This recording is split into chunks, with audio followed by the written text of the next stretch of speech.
Let me start over again. Good evening. Welcome to Stunt Hangar Video Hangout, and I'll be your host this evening. My name is Charles Carter, and on this meeting, we talk about model aviation. We talk about building and flying. It could be sport flying, competition flying. In particular, I enjoy flying competitively control line stunt, but it doesn't have to be stunt. We talk about combat as well. Well, what I'd ask is that you keep your conversations family room friendly. Don't say anything you wouldn't say in front of your children or grandchildren. Also, I'd like to ask you to support the channel. You can support the channel with our super chat, which is always appreciated. That's on the YouTube side underneath the chat box. And we also have memberships starting at $4.99 a month. And that helps Sparky with the acquisition of equipment, and he does live broadcasts at contests. He also does live builds for those of you who don't know how to build airplanes, or those who want to find a new wrinkle in how to do something. Sparky is an excellent builder, over 50 years experience of doing that. I'm going to invite my friends in here. They're actually able to get into this room, this space, through our forum, the stunthangar.com/SMF, and there's a link called At the Bench. And that's where I'm going to post the link. Matter of fact, let me do that right now. Pardon me. Okay, there we go. So this is how they get in. And if you're not a member, you can register. You need to use your first and last real name, I mean. And it needs to be a space between your first and last name. And you need to have a valid email address, and Sparky might approve you. If you want to get in and you're having a problem registering, you can leave your comments on the bottom of this video, or you can go to on the chat box over here on YouTube, and in the chat box you can leave comments there also. Anyways, I hope to have some people join me, but just to give you a little review, last time we met, which was today is Monday, right? So we met Friday, and we had a very good conversation, and we started off, or at least what I remember starting off, was one of my favorite model airplanes I flew as a young person was a plane called the Magician. And there's been a couple of versions. The one that I built was from Midwest, and Brodak has actually produced a kit as well. I think I have Tryan getting ready to join me here shortly. Let me see here. Anyways, Tom Rommel. Here we go. Anyways, that kit is so sentimental. That's one of the best flying kits that I flew. And then we talked about Eddie. I didn't see Eddie's, but he has a contraption, I guess, where he carries his plane. I'd like to see that. I missed it. And then there was conversation about 3D printing. And then we also had Mike Lonke. He very fortunate. He had an inordinate amount of control line, not control line, but contest grade balsa. I mean, a table just full of it and stacked high of it, enough to make you jealous. And that was amazing. Then we talked about how to make cows out of like a 1 liter plastic bottle. And so that's what we did last time, and I hope we can top that. I don't remember how many concurrent viewers we had then, but I hope that we can surpass that. And let me get the pop chat out here so I can see what's going on in the chat. So, anyways, you didn't see the link at all today either, Tom? No, I saw it now. I was just wanted to make sure you didn't forget. Oh, so you came into Stunt Hangar, right? Yeah. I okay, great. Yeah, it's amazing, but that happens, right? Sometimes your best laid plans, they just don't happen. And so, what you been up to, Tom? I'm working on a new project. It's not airplane related. It's a steel marble track, and it's a 3-axis robot arm that picks up the steel marble and puts it on the track, and then it rolls through the track. So I'm building one of those. Interesting. Modeling is modeling. So, hey, Bill. Evening. Good evening. So go ahead, Tom. I'm sorry. I was just saying hi to Bill. Yeah, so we had really nice weather today. I should have been outside flying, but I didn't go out today. Windy here. Windy in Winona? Yeah. Not terrible windy, but We had wind yesterday, but today it was pretty nice. oh, wow. Like, what was the temperature? Cold. No, it was in the 48, 50s here. 48, 50, yeah, something like that. Supposed to get up to 60 tomorrow. Yeah. All right. We'll get down to the 30s at night, but Yeah, well, you don't want to know how warm it is out here. yeah, we're supposed to have a heat wave in Minnesota. It's supposed to get to 60 tomorrow. Oh, boy.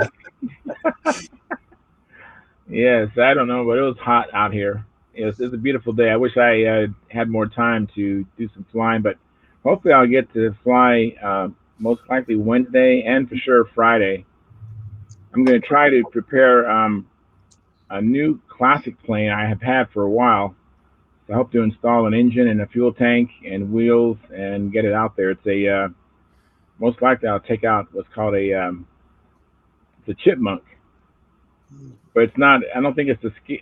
I don't think it's a kit. I think it was scratch built. Uh-huh. Okay. And so I'm looking forward to getting that out there. And I might even get out this impact. I have an impact to my left here. I need to put an engine in that and tune pipe, and hopefully get that out there too. So anybody else do any flying this week or since we last met Friday?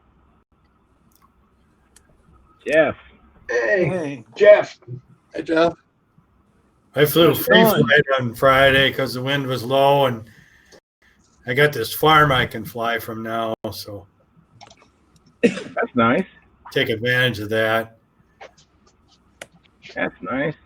I saw your video you posted. Yeah. Yeah, I saw the thumbnail, but I haven't had a chance to view it yet. So I'm looking forward to checking it out. And we have a new guest. Looks like I don't know who. Hey, guys. Hey, it's Mark. I was on last week. I'm in Africa, and we lost power when it was on Friday. So. Oh, that's what it was. Okay. Well, fantastic, Mark. Thanks for coming in. That's awesome. Yeah, you bet. You bet, buddy. Awesome. And Eddie, hi Eddie. And I think Gary Sinclair is here, but we don't have the video of Gary yet.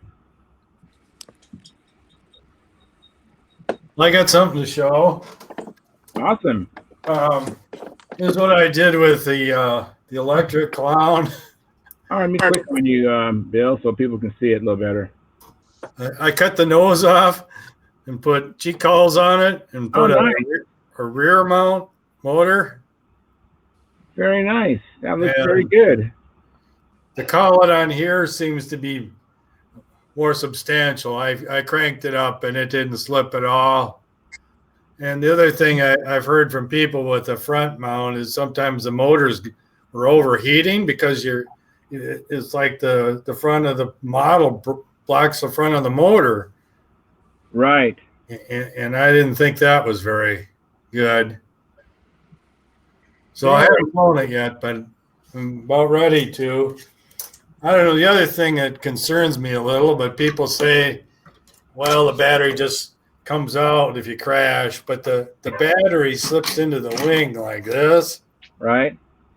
You know, it just seems like there's a whole lot of weight in that thin balsa, and it could do a lot of damage. But Oh, wow. I wonder, are you going to use any Velcro to secure it? and there isn't really room for Velcro. You know, it's fits in there so tight.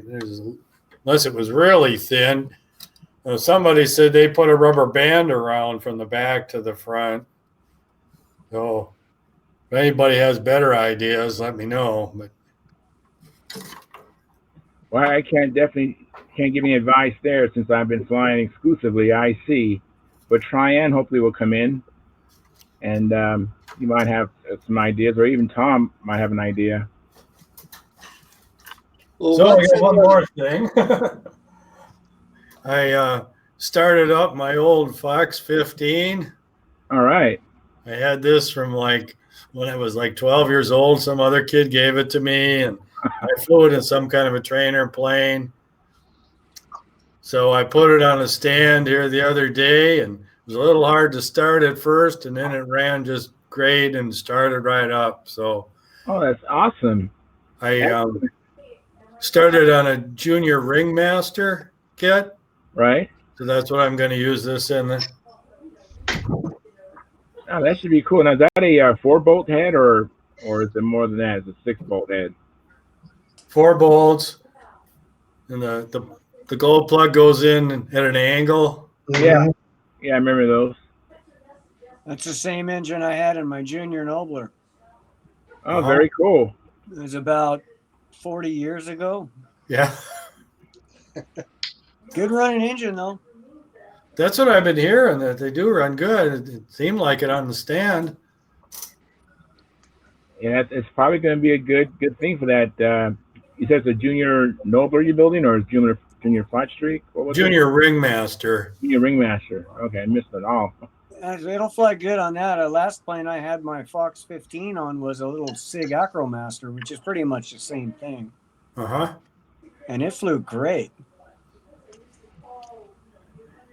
And then in that Flight Streak, I pretty well have it framed up, but I'm thinking, I'm going to like have 2 or 3 planes, and then I'll finish them at the same time. I like to use epoxy on the fuselage. And it seems like I could do the finish, the fuselages, and then I cover the wing with something plastic. And So you put the whole you coat the whole fuselage with epoxy? yeah. Okay, and you wipe most of it off? No, I don't know. It's called class coat, and I know a lot of the free flighters use it on the fuselages because it can take the high nitro, and it really covers good. I remember seeing the container in the hobby stores, glass coat, but I don't think I've ever used that.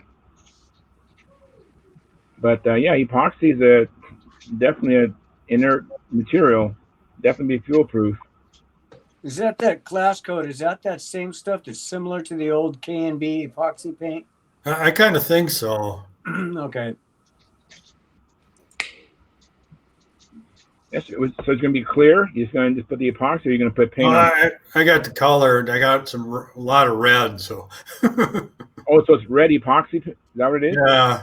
Oh, wow. Yeah, it sounds like the K&B epoxy paint. You can buy it clear. Oh, that's cool. Wasn't that called hobby epoxy or something? Well, that might be another name too. I mean, No, way hobby- back in the day. Yeah. Hobby epoxy is more of an adhesive. What Bill's talking about is more of a paint. It's an epoxy-based paint. Rather than like dope is a lacquer base. The stuff I use is a urethane base. That's just it's an epoxy-based paint. I used to get hobby epoxy paint, but then I think because it was based on probably Emron or something, it was too dangerous to breathe, so they stopped making it. I don't remember hobby epoxy making a paint. I just remember it being like an adhesive. Yeah, they used to make a paint too. Wow. I just never saw it or never paid attention to it. Oh, I got one more thing to show. Not control line, but this is a Jetco Lark, which was a rubber model from way back. And then they said you could use a TD-010 on it. Right. And I just happened to have a TD-010.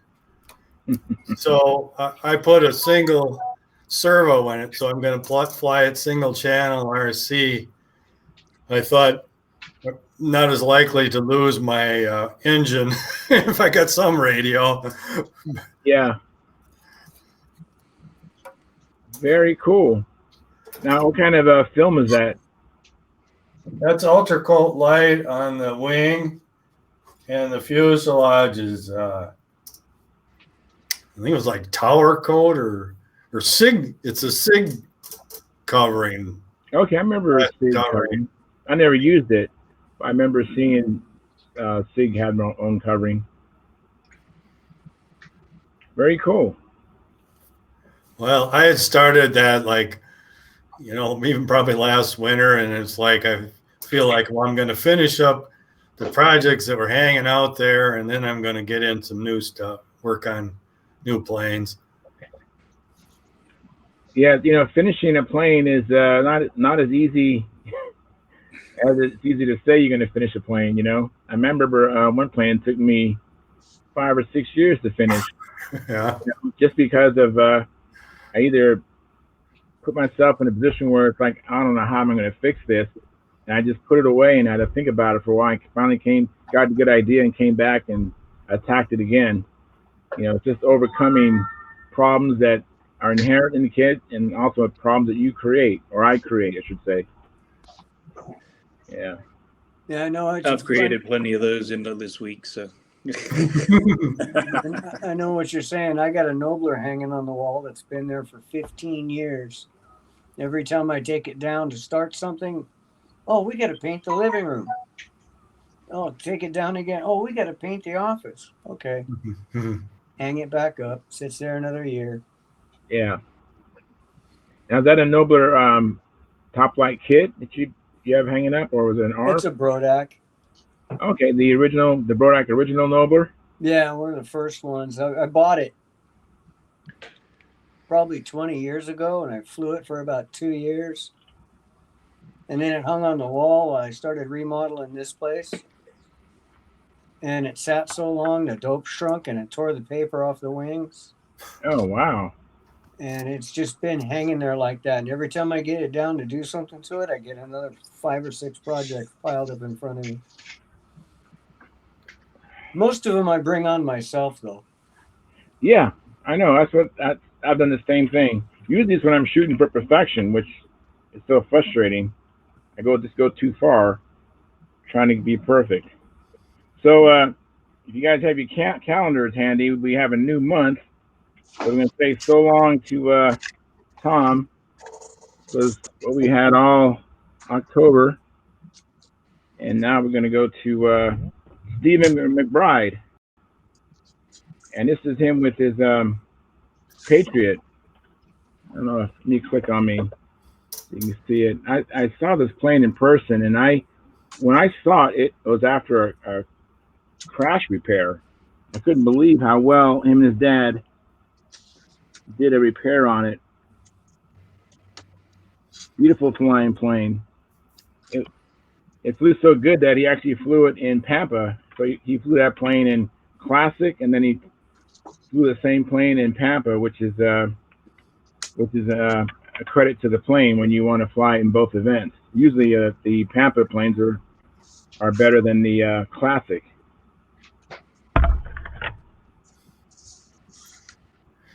Another thing about this, Lark, I just want to try a Cox TD-010 because I can remember as a kid seeing those in the hobby shop.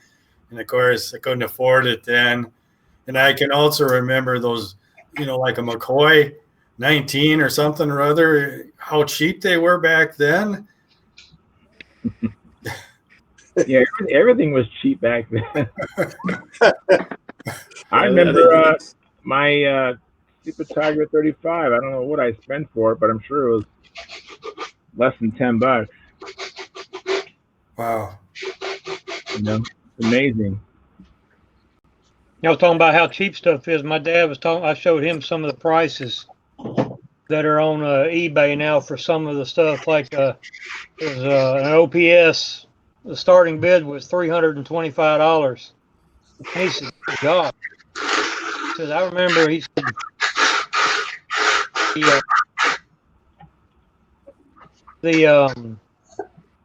he bought a McCoy for $6, and the kit was $4. You know, so, but of course he's 81 years old, so he's he Yeah. bought what's that? Probably that McCoy right there. That McCoy right there is he bought it in '62. No, 1957. And then the plane he bought in '62. It's a Goldberg Cosmic Wind. Right. Yeah, but he's talking about, of course back then, $5 was a lot of money. Yeah. Mhm. Yeah. But anyway, speaking of spending money, I went to the swap meet this weekend, and What'd you get me? I picked I picked up a couple of goodies, but one of them is a G what is it? Hey, John.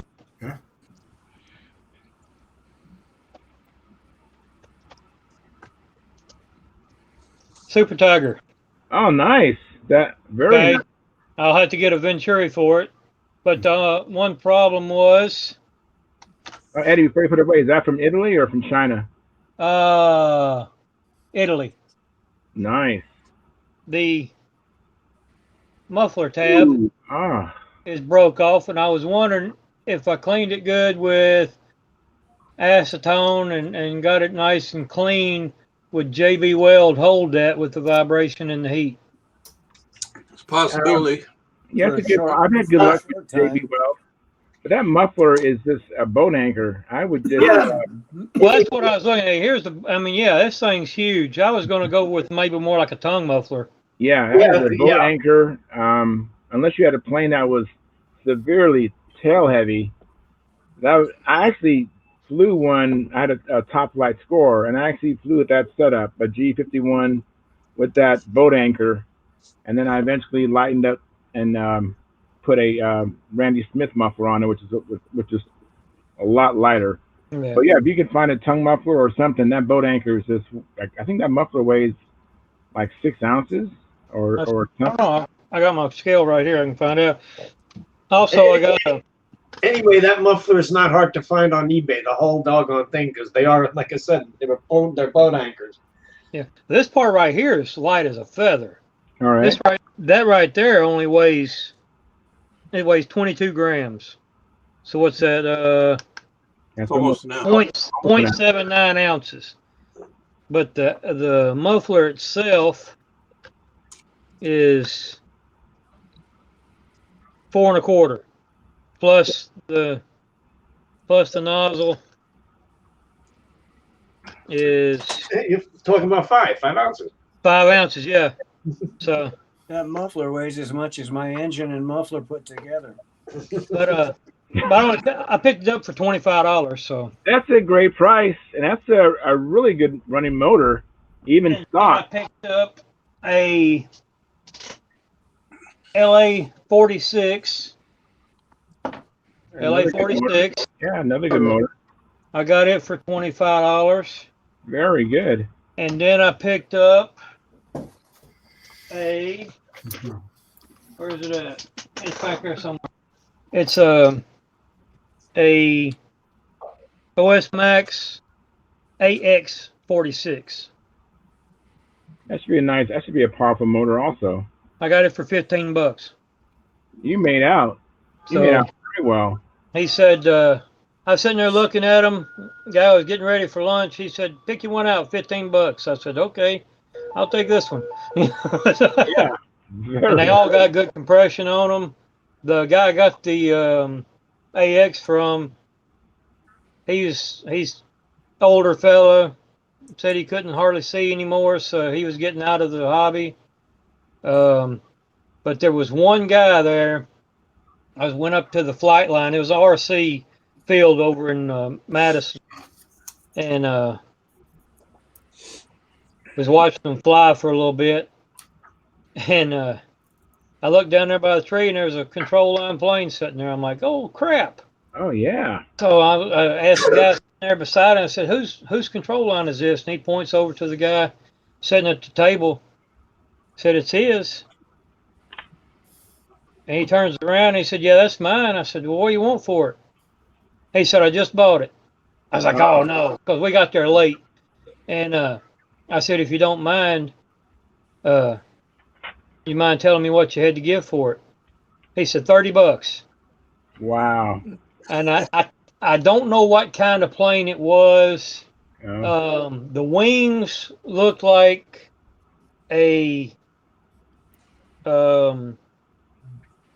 smoothie, but it wasn't a smoothie because smoothie has a top mount engine. This one had an inverted engine on it, but it had maybe a snowbird or something. It had the rounded tip wings like the smoothie does. Could have been a Thunderbird. Could have been, yeah. The Smoothies body, were built both ways. Some of them had uprights, some of them had. You could convert it to an inverted engine. okay, So, but yeah, I mean, the wings weren't covered, but the body was. But I thought, man, $30 had the engine, prop, spinner, everything. I mean, I don't know what kind of shape it was in, but for $30, I mean, shit. First jar. Yeah, there you go. Put it on my tab. That's a good find. Some people like the upright motor. That's what Jeff Riley and I, we were gonna trade. I'm trading him a brand new in the box smoothie, which he's coveted for a long time. That's a good plane. Yeah. The only problem with this LA is I got it home, look at it. Top 2 screws are stripped out. So I'm going to probably just retap it and go bigger size. that's what I'd do. Looks like they may have tried that, or either they put too long of screws in it, and when they tried tightening them down, they just pulled those soft aluminum threads out. So it's easy to fix. Yeah, it is. But, and then I also got 3 sets of wheels. I got 2 sets of the Featherlight 2 1/4. Nice. $2 a set. That's great. And then I got where are the others? I'm about as organized as a hobo, but they are right there. Look wheels. Oh, nice. Thin very ones. nice. Yeah. Yeah. Very nice. $2 a set. I mean, they're what? You know, $7 somewhere else, maybe $10. I don't know. Ed, here's something you can think about with those last wheels you showed, those little thin foam ones. Yeah. Is get them good and wet, put them in the freezer so that they freeze, the water freezes. Then put a bolt through there, chuck it up in your drill press and get out your permagrit or a heavy sand, and you can make them into streamlined wheels. Okay, and you can grind them that way because they're frozen. So you can, you can have a little fun with that if you want. Yeah. Well, yeah, they're all foam, so yeah. But if you wet it, then it's easier to sand like that. Right. If you try it, soft, no. Yeah. That's a good suggestion, John. I'm actually writing that down. I got that Also, from Donna, somebody years ago. One thing I was thinking about doing was on your JB special there, I was gonna make 2 sets of landing gear. One with the smaller wheels for if I fly on asphalt or something, and then make one for bigger wheels so it'll be higher off the ground if I'm flying on grass so the wheel pans don't catch. Well, let me tell you something about that. And that gear is set up for pavement or hard surface. It should land on the mains and go all the way around the circle on the mains easy. But when you put it in grass, it will nose over. So what you do is you make another set of gear. That's what I was going to do. but you move the wheels forward about 3/4 of an inch to an inch. Okay. Okay. Spin the Then more. you don't have to use as big a wheel, because all that's Okay. extra drag. Sets the nose up higher. Yeah, you can set it. You can make the landing gear legs a little longer. It'll set the nose wheel up a little, or the nose up a little higher, Yeah. and get you up out of the grass a bit. But you also want a little bit further forward so you can overcome the drag of the grass when you're taking off and landing. Right. Yeah, because that's all we ever flow on is grass. I've never flown on asphalt or hard surfaces. So. Well, my legacy, I've got 2 sets of gear, one grass gear and one, for contest work on hard surfaces, and I love it when I'm on hard surface because it's just so easy to bring it in. When you got the geometry right, it's so easy to bring it in and just grease it on. Right. Always Well, as impresses many times the as I've judges. hit the dirt, I like flying on grass because it seems to give a little more than that hard surface does. Yeah. That asphalt don't give much. It's in both. So. I tried to kick off the asphalt and then fly over grass and then come back to the asphalt to land. Yeah. Well, So, it Mark, scares you the first time you go ahead. Mark, what full-size plane are you flying? Right now, I'm building. I don't fly much. I've just started, like I said, about 2 months ago. Building the Magician now, and didn't you say you're a full-scale pilot? Yeah. I'm sorry. So I fly a Gulfstream 550. Yeah. Okay. That and helicopters for this guy I work for. So I'm in Nigeria right now at the moment. So yeah. Flew that helicopter a little bit this afternoon, and other than that, just been hanging it. Yeah. That's one thing I want to fly in. I want to fly in a helicopter. Yeah, it's neat. It's neat. Yeah. My dad was he was an officer in the Navy and was stationed on the USS Guadalcanal, which is basically helicopters, landing craft. Yeah. And he flew. He didn't fly them, but he flew in several of them. And he said the Chinook was one of the worst helicopters you could ever fly in. Empty. He said, empty, it will rattle your teeth out. He said, but when you get it loaded, those props fold up, they bend up, and rides just as smooth as a brand new road. But right. Yeah. I don't know about the others, but I just think it'd be cool to. The only thing that scares me about them is the glide ratio those things have. It's not bad. You auto rotate, Ed. You auto rotate. You do. It's auto rotation, As long as you keep the You practice that a lot. I do. Yeah. As long as you keep the airspeed up and forward momentum, you can. It doesn't have a great glide ratio, but right? You can get to the ground. Oh yeah, you can get to the ground. Yes, it's kind of like a submarine. Asking how deep do they go? Well, hell, they'll go all the way to the bottom if you don't stop them. The thing is, with a chopper, and you bring in, keep enough energy going so you can do that flare right at the end. Otherwise, it's a hard bounce on the bottom. Yeah, that's right. You actually just change the pitch of the rotor blades right at just before touchdown. You keep your forward motion going, and you pitch up to keep the airframe in a level attitude, and then you just change the pitch on the rotor blades. Timing is everything. Yeah. On those, you pretty much just run the same RPMs. You just change the pitch of the prop, right? That's correct. Yeah. Most of the turbine helicopters, you just roll it up. Once it's started, it runs up to the speed. The governor takes over and it governs the engine, and then you just maintain rotor RPM with, the governor does that also. So now, you're just changing pitch. The tail rotors, are they controlled by speed or pitch too? Well, pitch. Yeah. Okay. Everything's It's fit. all connected to a transmission. The transmission turns the main rotor and the tail rotor at the same time. Right. It's just Okay. geared. It's just geared a little bit different. Yeah.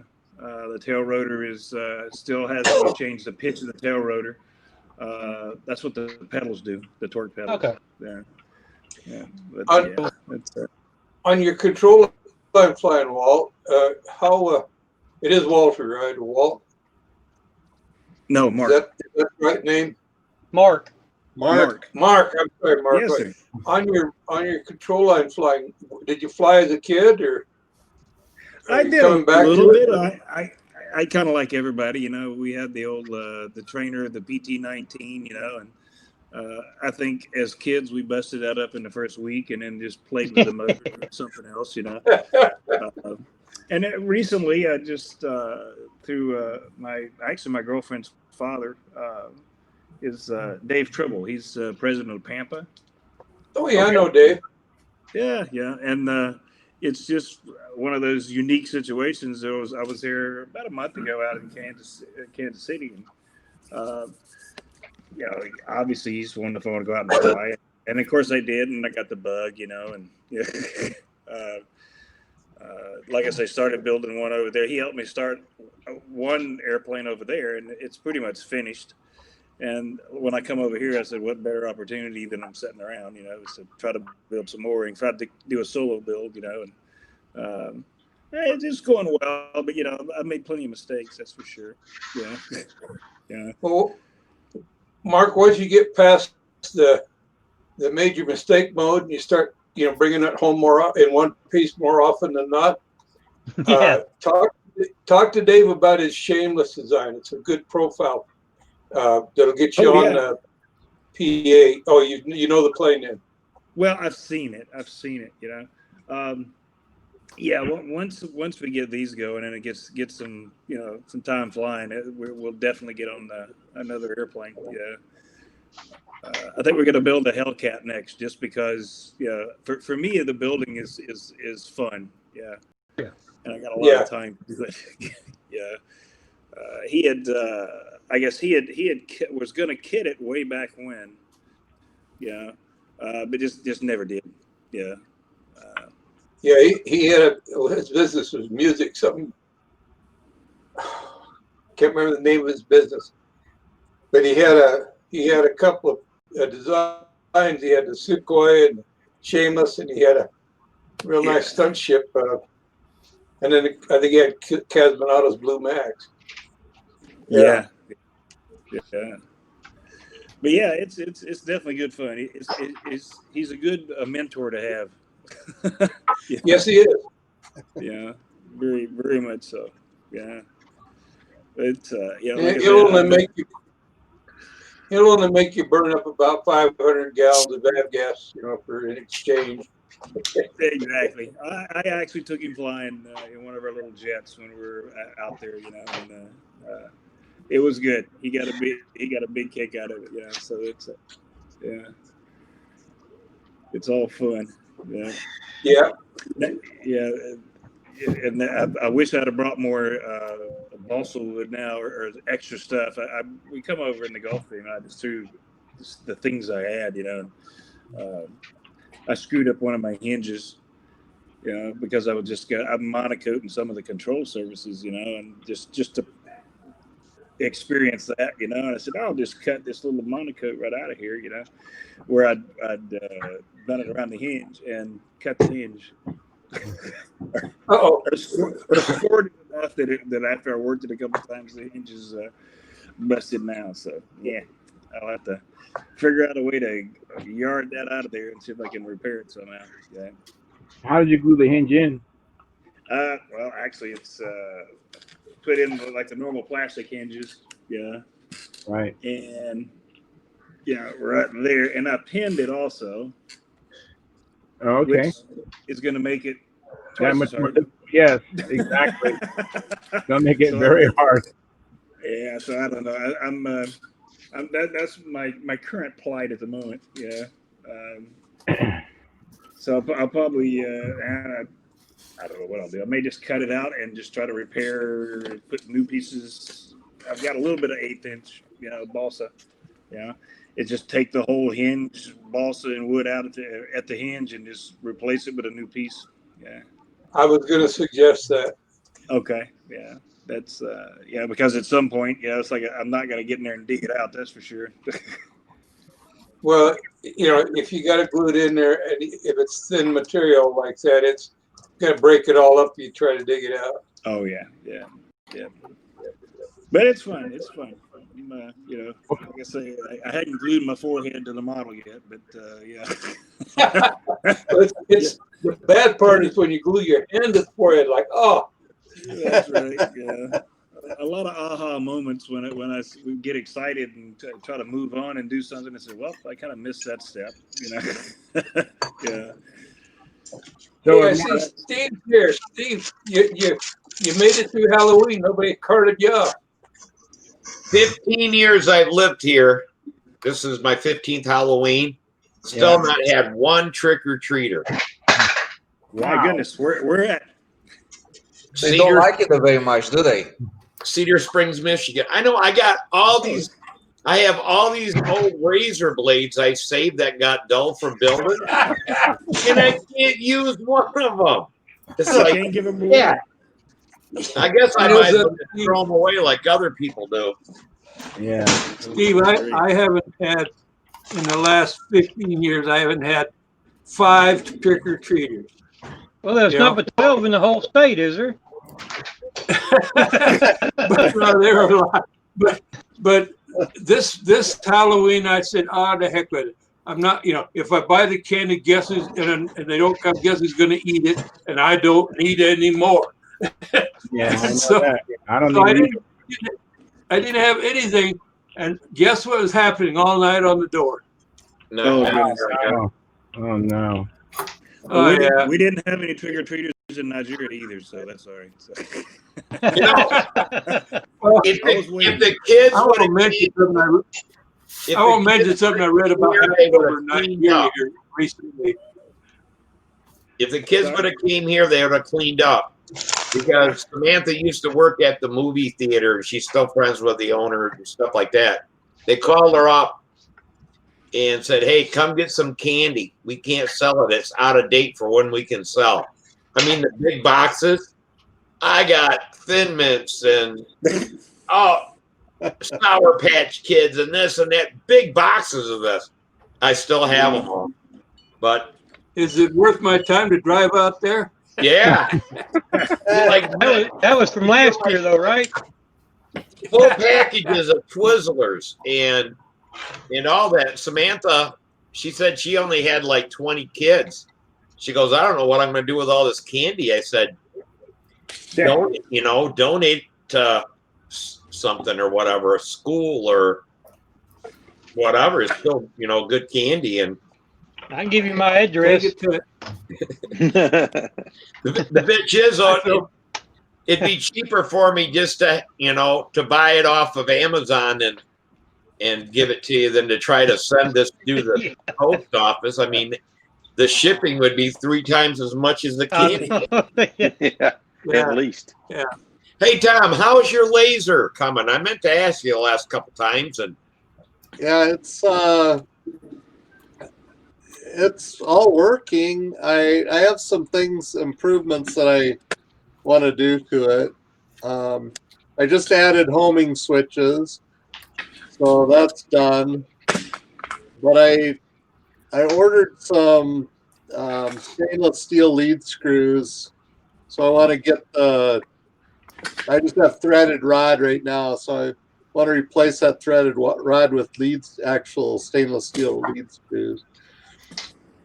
So I've got some more work to do on it, but I kind of got off that while I'm waiting for parts to come in and started building a new project that's a robot arm that lifts a steel marble on track. Bless you.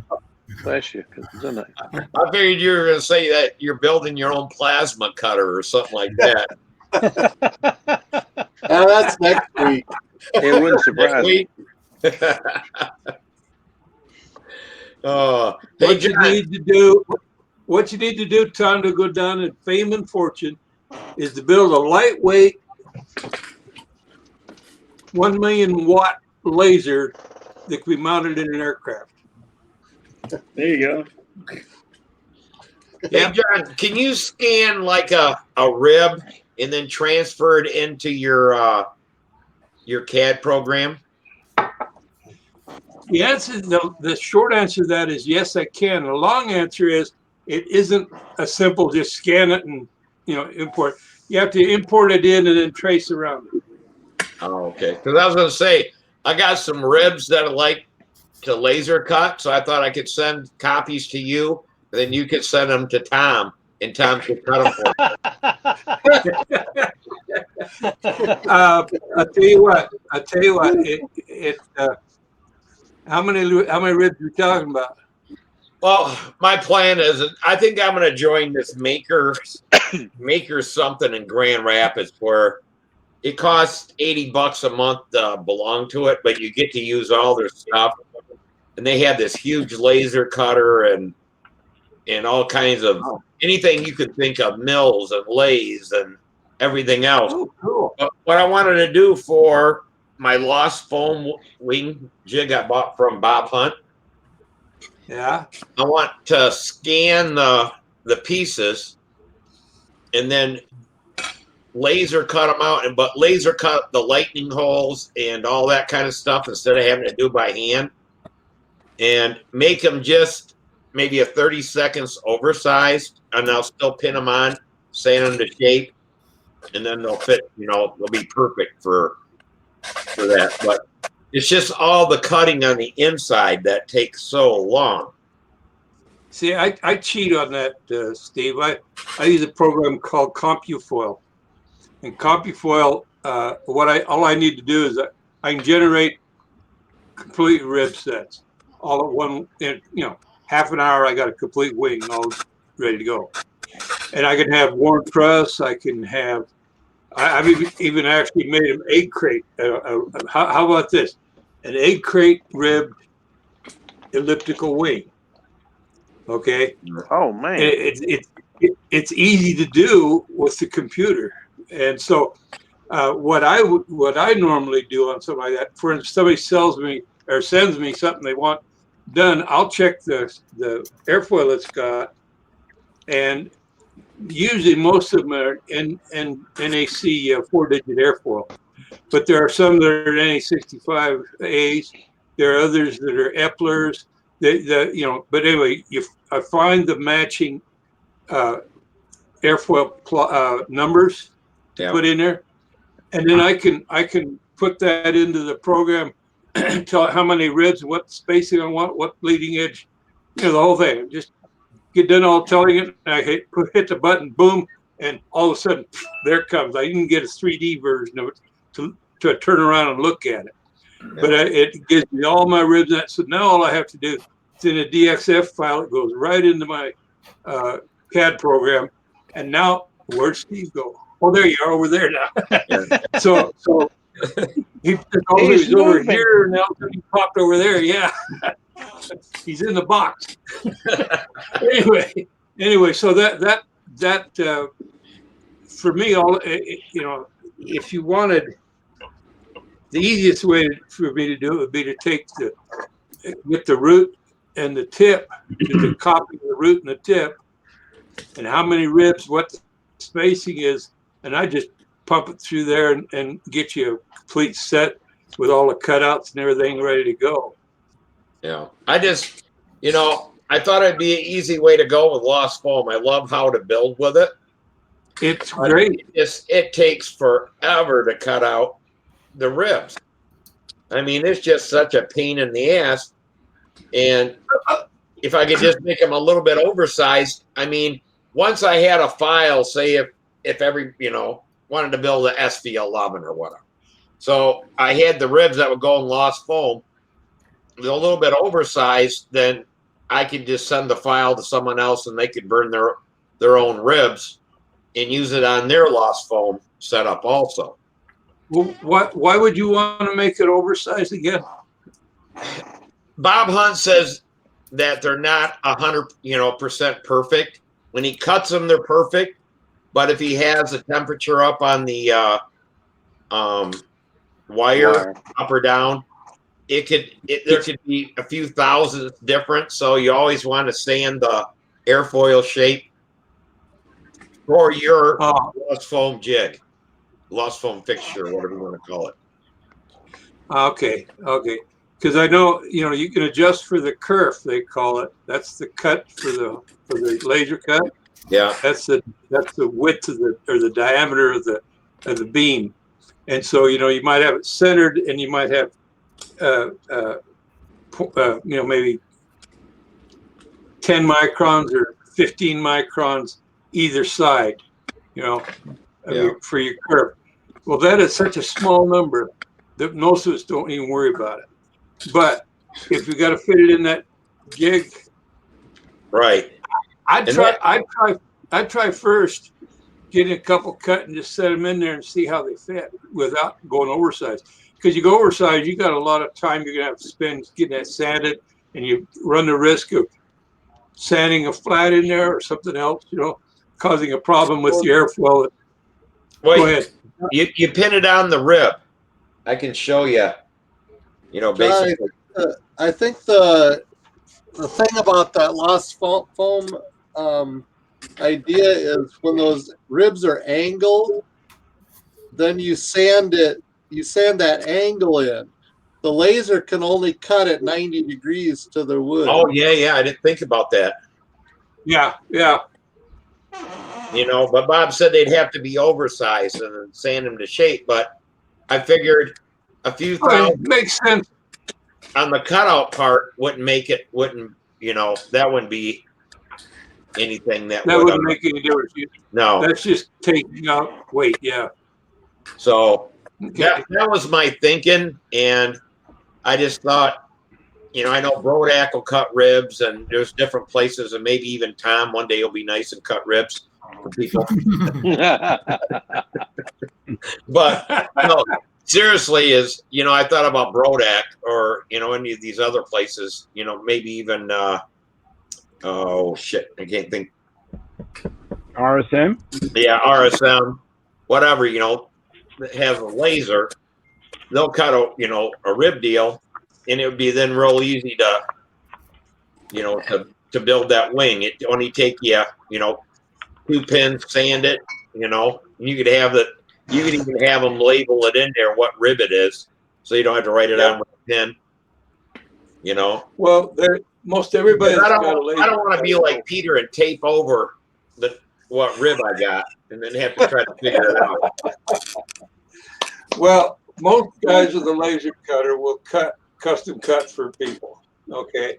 Right. I mean, there's Walter Umlin will do it. Shucks, there's just National Balsa, I think. National Balsa. They've got it. They'll sell you the wood and cut it for you. Yeah. Right. And that might even be an idea. If I had it and I could, once I could have it down, have a file, know it works. The only problem is you don't know what kind of wood you're getting. Yeah. Well, you could tell them, what you want in order. You tell what you want. They'll try to do what you want. But I'll never myself build the ribs out of super light balsa. It's hard to cut. It's stringy. And for the amount of wood you got left, I don't think it really matters if it's 5, if it's 4 pound or 6 pound. I actually would want something a little. I prefer the 6 pound for ribs. Yeah, that's what I mean. So I really wouldn't have to worry about what kind of wood they use. Steve, I'm experimenting with my Vanguard, actually going to light ply for the ribs and for most of the construction, just because balsa costs so much more money. And light ply really cheaper? Yeah, well, we can always go to Mike's house and raid his house when he's out. Yeah, that's true. We don't have to worry about that. Light ply, you can really take a lot out of the center of the ribs and that, because it's strong enough. You don't have to have a 1/4 inch. You can take it down, with light ply, you can take it down a lot thinner than that. So even if the weight's say you had 12-pound balsa and 12 and the light ply was 12-pound.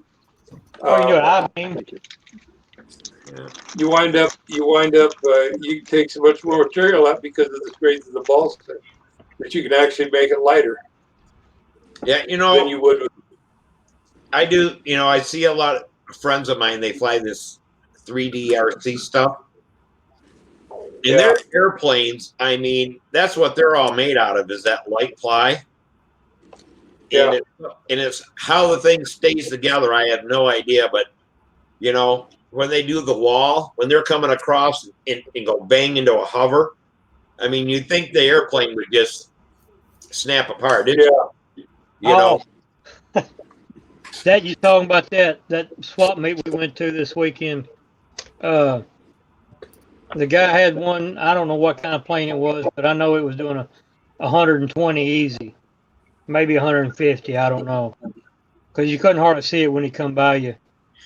And me and my brother got ready to leave, and we was talking about how fast it was. It's so fast you couldn't do anything with it, but just play NASCAR with it. He's making a left turn.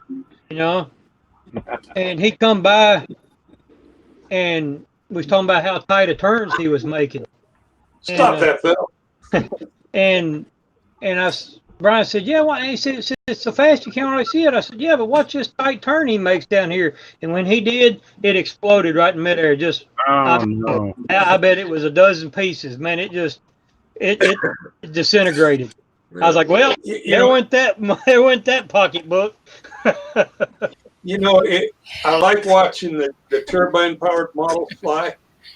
I mean, they're really remarkable in the levels of engineering in it. And they're fast.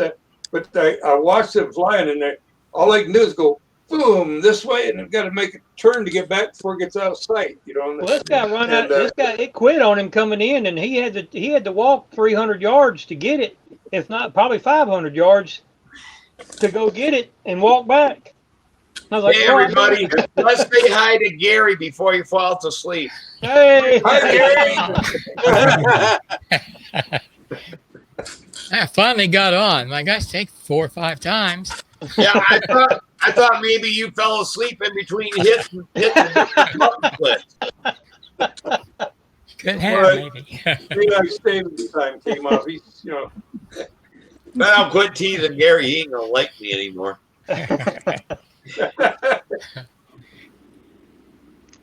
I listened to you on YouTube. Already, I spent some time on putting together a little presentation on ratios, for control ratios and things like that, for solving things. So, Phil, do you bring enough for everybody? I know he's sitting there showing it to us. I know. Right out of the camera. Yeah. All right, turn his camera off. Yeah. Phil, shame on you, Phil.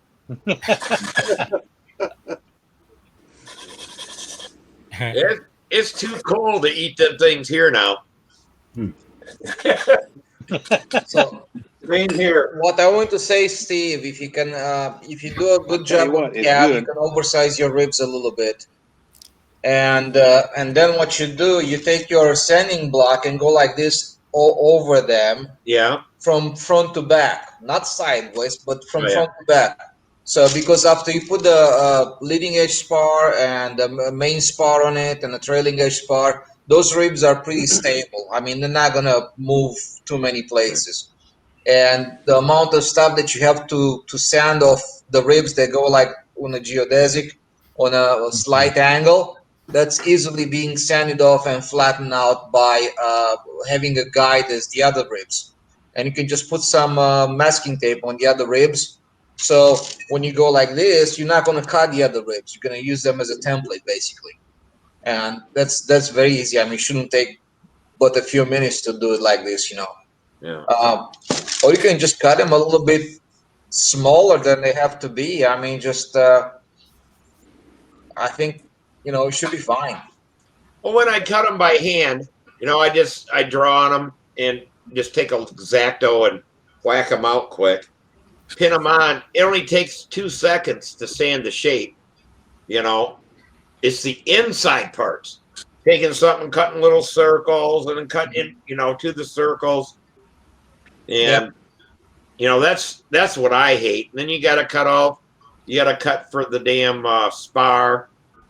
And I just like to have that all lasered out. Stick them on there, sand them up, and What I'm saying, you have you make a good laser profile for what you need, and after that, I mean, it's just like you should be a little bit of sanding on them because you cannot cut them at a bias angle with the laser. It's going to cut perpendicular to whatever the shape is.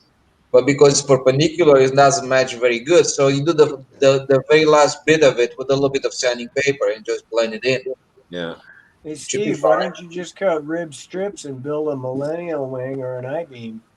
It doesn't work in that lost bone jig. No, you don't use the jig when you do that. But No, got a question, Steve. Yeah. Steve, what kind of knife do you use to cut the center out? Using Exacto number 11? No, well, I have them, but I went to a surgical knife. Okay, well, you already got it then. The surgical knife makes it so much easier. And it's still a pain in the ass. Use a piece of copper tubing. Well, Yeah, sharpen it up.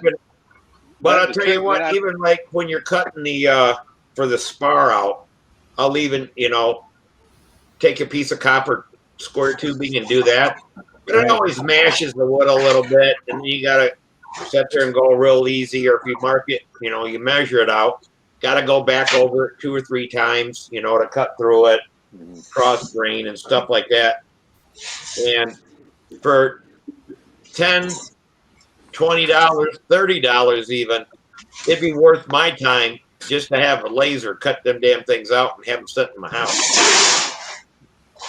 Well, You know? I hate to burst the bubble there, Steve, but most of them will charge you that just to do the setup. Oh, well, it takes time. Oh, yeah. Yeah, it takes time to do the setup on the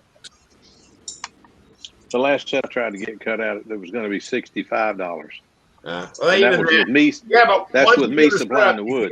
If you want more than one, this is the deal with me is that if this works out and I like it, I'll cut. You know, as fast as I crash, I gotta have 4 or 5 good sets. You keep going, you know. So I can't count on one because that'd be crazy. Are you saying you're having a smashing good time flying, Steve? Yeah,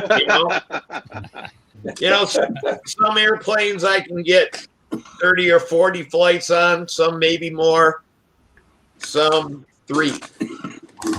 You know, so it just depends on the day. Stop forcing it so much. You're probably trying to put a 5-foot bottom on every flight. That's why you. I'm trying to do a 6-foot circle. The what? Straight and level. Oh Lord. Oh, but Lord. Maybe your plane's just tail heavy. Not. I think he needs to quit stopping by the bar on the way to the field. I gotta get. Maybe he I'm needs doing to better. I gotta get rid of this vertigo. Yeah. Oh, that makes a big difference. Yeah. Once I got that damn vertigo or that ear infection or whatever, it's still not 100% right. It's a lot better, but I went from being able to fly the whole beginner pattern and some of the regular pattern to I can't. Stuff goes wrong, especially inverted. Now when I go the opposite way in the circle, it's do like I did. I've flown a full tank of gas out and never made a circle. I just do lazy 8s and circles and loops and whatever up above and just sit there and just fly whatever. I don't do a pattern. I just go out and fly. But I flew a whole tank of gas out and never made a complete circle. When I lift my head up, sometimes I'm stumbling backwards. Yeah. So lazy 8s are some of the worst things I can do. When I do a loop, I gotta try to keep my head from moving real fast, and because you know, if I'm looking like this, you know, I had to pass up a flight on a really nice plane because I had that crap a month or so ago. I know what you're going through, but mine went away. But I had to go get these eardrops. $37 for a bottle. I kid you not. The whole bottle's about that tall. Oof, craziness. Well, I've But been in anyway. a couple times, and they cleaned my ears, and they checked, and they really can't find anything that's wrong. Well, but, you know, when they stuck the rag in this side, did they pull it out this side? And yeah, back and forth a bunch of times. They even only used a little abrasive paper, and that didn't do Shine the light in there and do finger puppets on the other side. I wasn't trying to be mean now. Come on. Wow. Good gracious.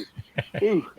But I was doing better once I had the cataracts taken out. And the doctor kind of thought it was something to do with that too. But so I'm doing better, but I'm still not back where I was. And well, my doctor told me it could be 6 months before I got back to normal. I asked him mine's what been the heck about is normal. 6 years. Oh Lord. I had to ask my doctor what the heck is normal. It's been so long I can't remember. Yeah, really. My brother was giving me crap about it, and I didn't fly at the Nats. And he started saying, "Man, I got something going on." Flying at the Nats, he fell down, crashed his airplane. Oh, man. It ain't so funny when you have it, is it? Yeah, it's not funny at all. So I don't know Well, if I gave it to him, if it was some kind of virus or something that affected the ears or what, but I had it, then he had it. And I'll tell you what, some famous pilots have had it. Bear had it for a while. Jim Lynch had it for a while. And both of them, when I talked to them, said, I don't know how I'm gonna get over this mess. So it's scary. And it hits you all at once. That's what gets me. You're fine until all of a sudden, and then you're dizzy.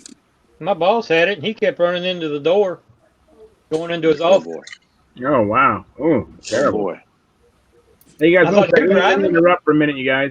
We have one guy out there in the chat, Jack Snavely. He's out there all by himself. So I'm going to say hi, Jack.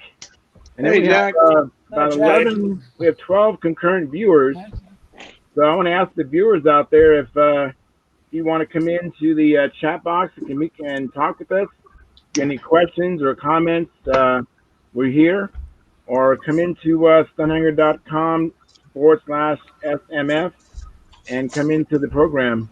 But please communicate with Jack out there. He's out there all by himself. Gary left him, and then Jeff didn't even show up out there. So it isn't my fault. I didn't get off the airplane stuff at all tonight.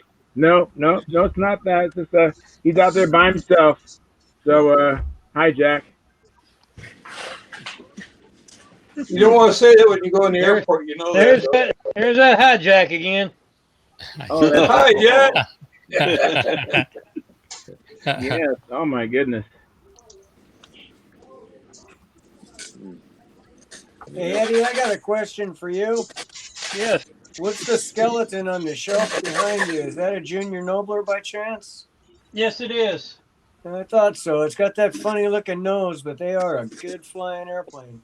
Yeah, I actually found a canopy to it last night. I was looking at something else, and I'm like, "Well, crap, there you are." Yeah, I use mine sounds on like my my shop. dog. Sounds like my shop. I can't find what I'm looking for, but I can always find something I looked for 6 months ago. I got that skeleton. I got a skeleton there. I got one here, one there, one up there. So it's 1, 2, 3, 4, 5. 5 it's built. I got to recover and paint. Excuse me. That looks good. You got it covered. 1 I've got to complete build. Looks nice, Trey. I got that Super Chipmunk that I bought from Mike Lonkey Very good. several years ago. What is it? Silk span or that Dextron stuff or whatever? No, that's foam. That's those skins he Oh, showed that's last foam? week. Yeah. Hey, foam. what did you glue it on with? We'll have to ask him when he Really gets back. Never mind. I'd like to have that plan cabinet he's got behind him. Those are neat. That is neat. Yeah. Well, the way I glue it on, if you are curious, you know, I use wood glue on it. But what I did, so I don't use a whole lot of it, I soak the wings into the bathtub, and I let them soak down pretty good, and then I smear this wooden the glue on top of it. On my fingers, I just smush it around. That's all. Okay. And then I put some wax paper on one side, the side that goes against the crates, and feed them on over there and put a couple of pins. I can show you.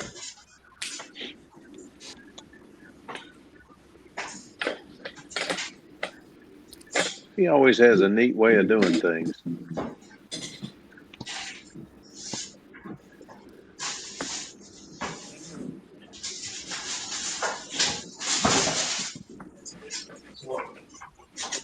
Here you go.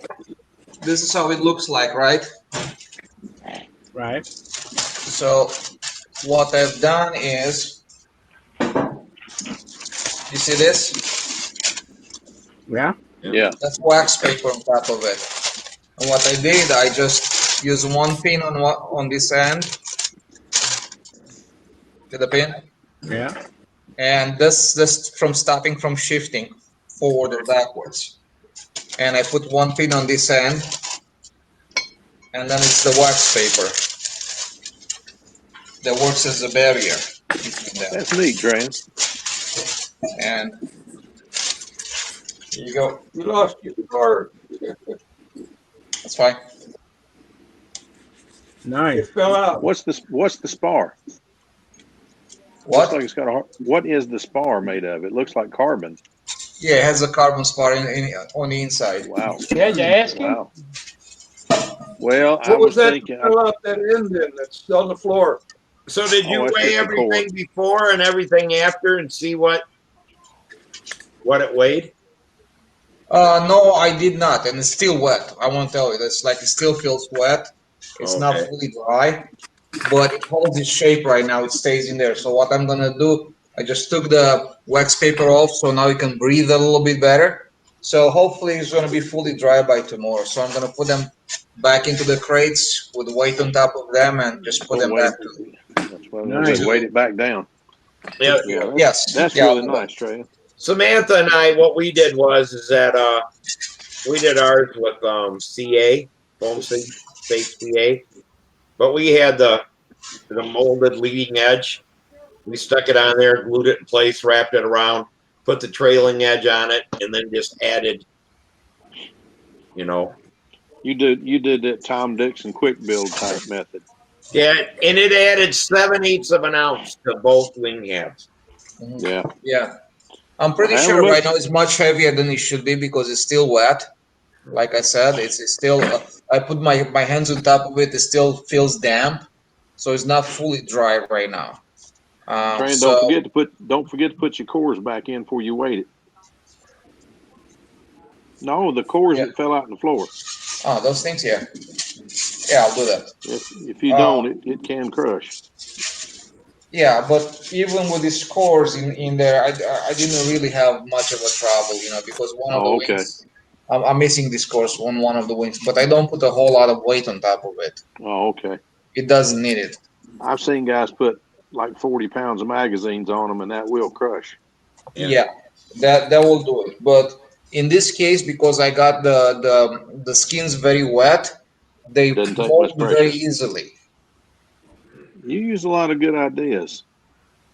I have to keep an eye on you. You come up with a lot of really nice ideas. So, Tryon, how many ribs are in there in that wing? I'm sorry? How many no ribs ribs. are in there in that wing panel? There's no ribs. It's foam. It's foam panel. Oh, Imitation ribs. How many strips do you have to imitate your ribs? I don't know. I put them every 2 inches. So there you go. Oh, I see. 1, 2, 3, 4, 5, 6, 7, 8, 9, 10, 11 of them. Oh, okay.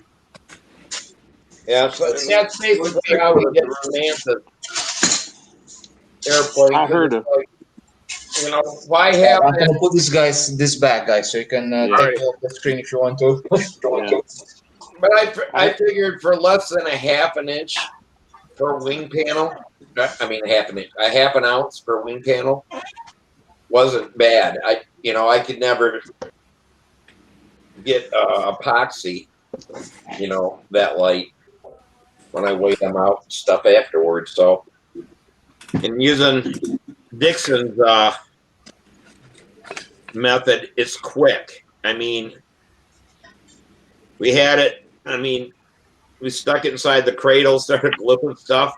I mean, it went really fast, and it was all done, and didn't have to be weighted. And the only thing about Tom's method is you got to make sure you get it in the cradle and get it straight quick, because if you don't, you can get a warp. I saw Tom himself warp one that way, and it's easy to do, because when that stuff kicks, it's done. Yeah, I use the thick stuff, and we didn't have a problem. I mean, I probably put on a lot more than I needed, ran it out, set it in place, and the thing's already sitting in the cradle. You just put your hands in and push it down, and you're done. Yeah, that's it. And it works great, especially with the molded leading edge style. That really does work good. Well, and you can weight it too, because you can weight it in the cradle, and that's what I got these pieces of steel, and that's what we kind of did. Got everything set up, got the leading edge on there and everything, weighted it down.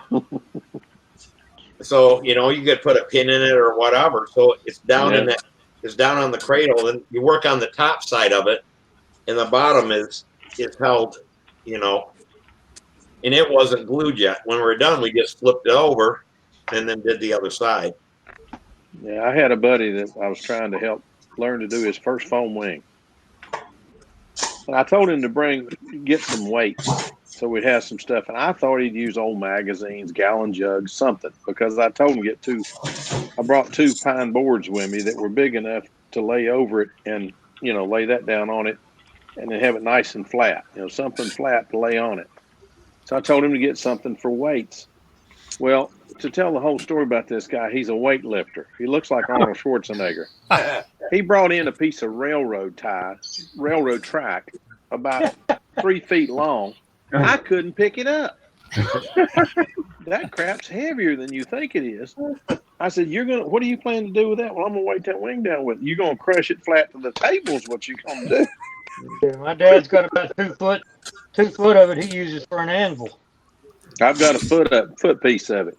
And they say they will not give it away. But when I was traffic signal tech, I asked one of the railroad people, I said, what would it cost me to get a piece of that? Just a small piece of that track. He says, what for? I said, honestly, it's for an anvil. He says, And I done a couple favors for him. I gave him some switches and helped him do some stuff. And even he was trying to troubleshoot something one day. And I told him, I said, well, there's some kids playing up there. If you go about 100 feet up the track, get that piece of metal bar off the track, your railroad signals will probably straighten up. Because that's all it is. It shorts out. Yeah. So he went up the track, moved the thing, and he says, why didn't you just go do that? I said, you're forgetting the edict we got. We're not allowed to walk on the tracks, walk down the tracks, walk on railroad property anymore. I can't even walk across the tracks without stopping, look both ways, and hustle up and get across tracks. I said, that kind of ended me being able to help you. So he said, okay. So he went up and got it, and he come back. He says, what can I do to help you? I said, I still need a piece of that railroad track. He went and got me a piece that's about 2 feet long instead of 1. I thought, no problem. I'll cut it in 2 and give Tom one. I'll keep the other one. I don't know what they cut that stuff with. It must be a plasma cutter or something. That stuff is tough. Yeah, what was it? 2 days later, there was that train derailment right there by there. No. Thank God we never had any train derailments around here. When he cut out part of the track. Well, you talk about that, though. I've been with the Greenbrier Fire Department ever since '86, and we've had several accidents on the tracks. But if they told us that if we cannot get a hold to somebody immediately, then take our aluminum ladders and lay across the tracks. Yeah, And they'll short it out. that'll throw a signal to the main office, and they'll shut down those trains immediately. Yep. So yeah, we always you can really get in some serious trouble doing that. Oh yeah, you can. Yeah, you sure can. We used to we always on our bucket trucks, we had these things called rock bar. It's about 10 feet long and it weighs about 80 pounds, and you're supposed to be able to break a rock with it. One end looks like a spade and the other end's a point. If you just lay that across the tracks, that did the same thing. Yeah. And they call us right quick. Anything they call and ask us, what the heck are you doing? So you better have a good reason for having it there, I'll tell you that. But it works. All those signals, all that stuff is much simpler than you think it is. It's easy to bum puzzle it up. Whew. Well, anyway, who's going flying in the morning? Somebody's got to go flying in the morning. It's 32 degrees here, man. I ain't flying nowhere. Well, that's the beauty of electric. I went out the other day. It was 44, and you know what? That thing started right up. Did just fine. Didn't have a problem one. Yeah, but the problem is me starting up. That's the problem. Oh well, now I can't do nothing about that. I'll tell you what. One time, me and a buddy of mine were riding his snowmobile, riding snowmobiles, and I went across the track, and he went across and got his snowmobile stuck on the railroad track. Oh no! Oh man! We're messing around, and all of a sudden, ding, ding, ding, ding, ding. The guards are coming down and stuff, and we're like, "Oh shit!" You know, because there's a big bend right before it, and I'm like, "Leave this thing," you know. Yeah. Then we realized his ski had crossed both tracks. Yeah, shortened it out. And then we're like, okay, get out of here because the police will be here soon because they will report that. Yep. Yeah, sure will. So we got out of there. The funny thing about that is at the railroad company, they can tell within 100 feet of where that rod is. Yep. That is wild, but they can do it. Oh, no kidding.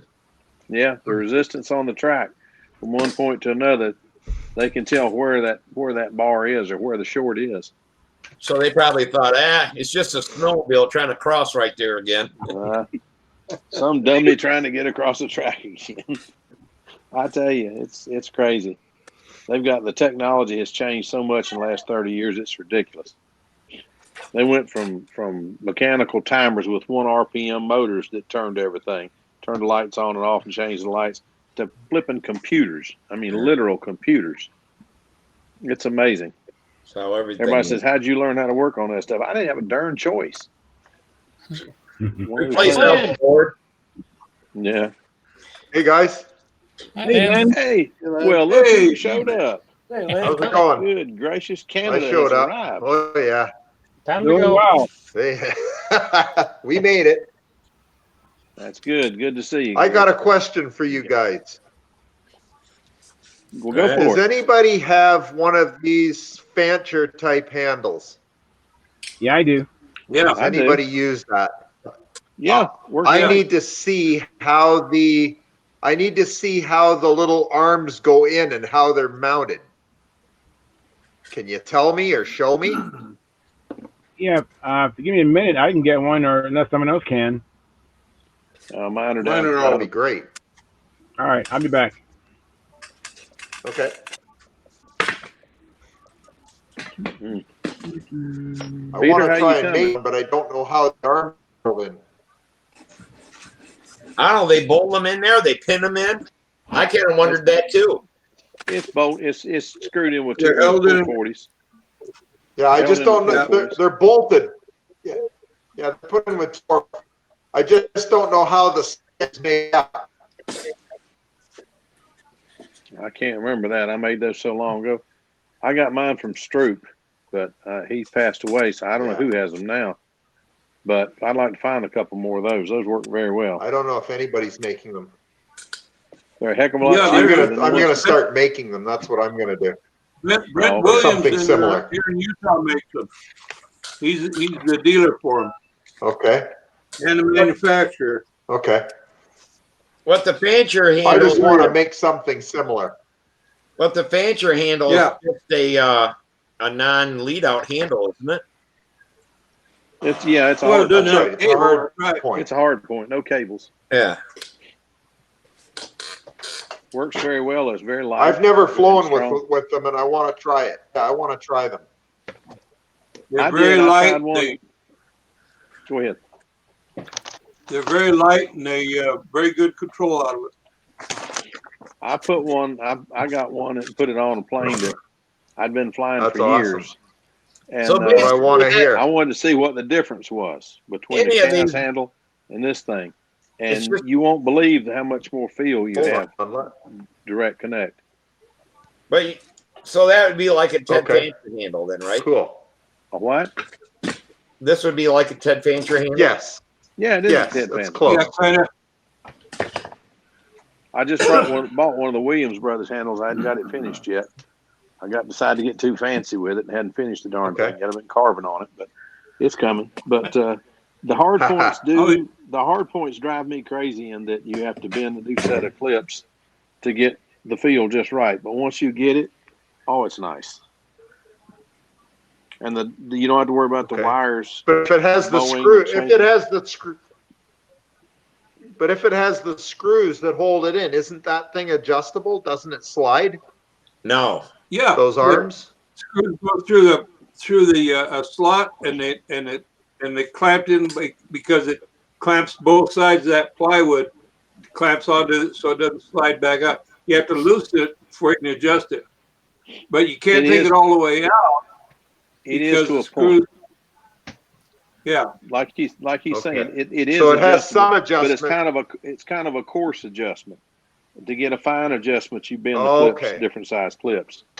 You bend the clips the size you want. Okay, that's what I need to know. Yeah, so I can actually make the ends. Okay, so I can make the ends and just make them solid with the bolts then, so that it doesn't move at all if I want to, and then just adjust the clips. Yeah. Okay. That's the way that. I'll do it that way because it's safer too. I like that. That's why I kind of like that Brodak handle. Because them you can finally adjust the. Yeah. I just don't like the feel of that handle. Yeah, that's such a heavy handle, and I like the feel. And you can't adjust the grip. You get what you get. It's not wood. I don't like the feel of it.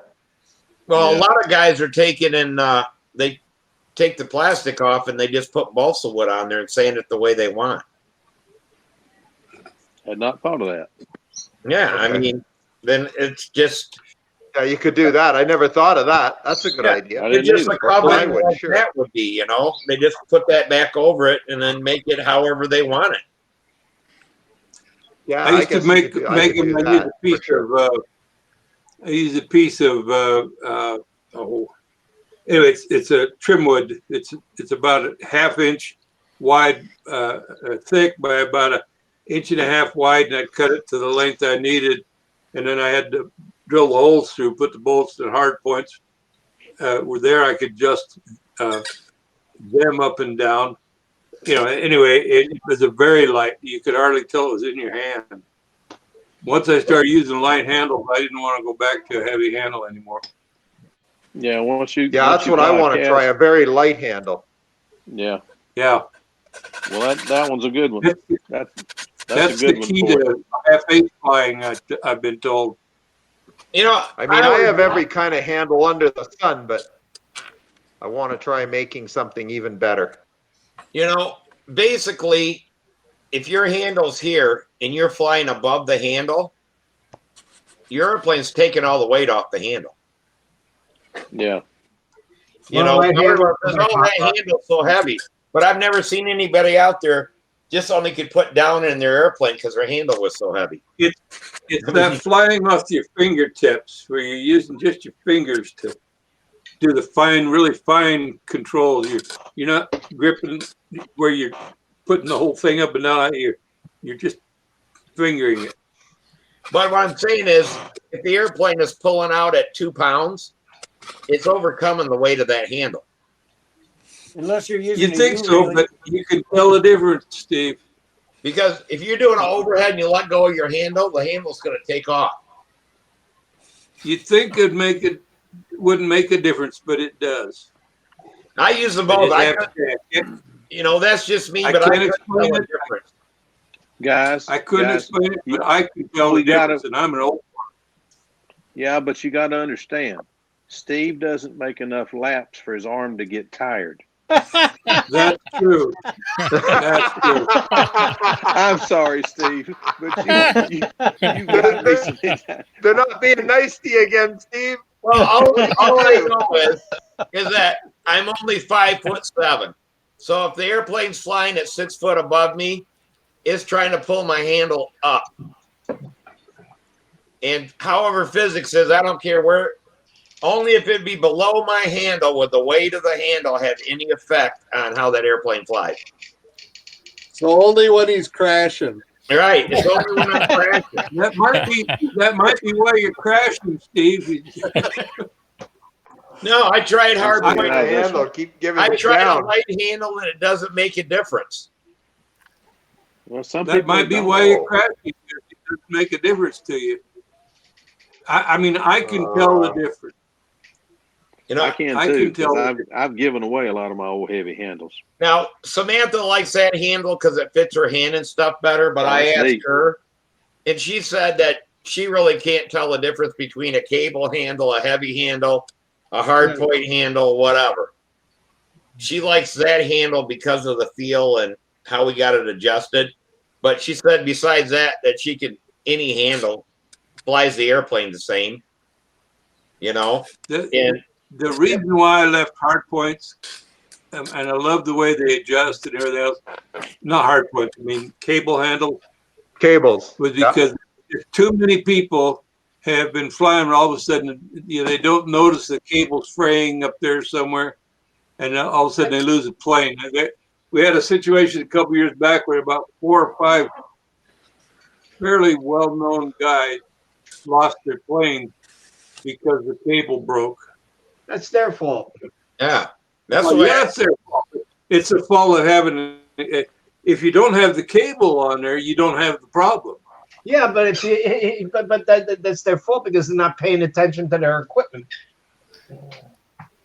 But if you don't have the cable, there is no problem. Yeah. Okay, so if you don't have the cable, you don't have to pay attention to your equipment. And don't jump to conclusions like that, Peter. And you get a more precise feel out of your handle. I can't explain it. You just get to the point where you can tell the difference between a hard point and a cable. It's very simple, but it's there. I haven't used a hard point handle yet, but I'd like to try it just to keep from getting getting zapped when you get in the little static, through the handle. Man, that thing, I about let go several times, man. That thing, that thing gets a good shock on you, man. Rock your elbow. You know how to. Don't do the ones with carbon fiber. The thing you get around that, Eddie, is to take some fine wire and clip it onto to the lead out on top, or to the wire on top, your flying line on top. Wrap it around your handle a couple times and clip it to the bottom one. Now when you hold it, you're constantly grounded, and you don't get that. You can put a pole in the ground with a wire on it with an alligator clip and clip it on your ear. So this is what I can use for my. Some of you guys. We're going downhill here, folks. The transition from a hard point from a let's call it a normal handle to a hard point handle was because of the lines were so thick and stiff. They're kind of like rubbery and all the stuff. But what I've done, I just use the Kevlar thread instead of those wires, and this doesn't have any kind of a stiffness to it. Right. So it basically acts like a hard point handle. Honestly, I don't see much difference between the hard point handle that I have right now to the one that I used before, other than it has bigger spacing and the plane answers to my inputs a little bit better, and I like that part of it. Okay, but the handle I used before was a little bit narrower, but it was still working fine.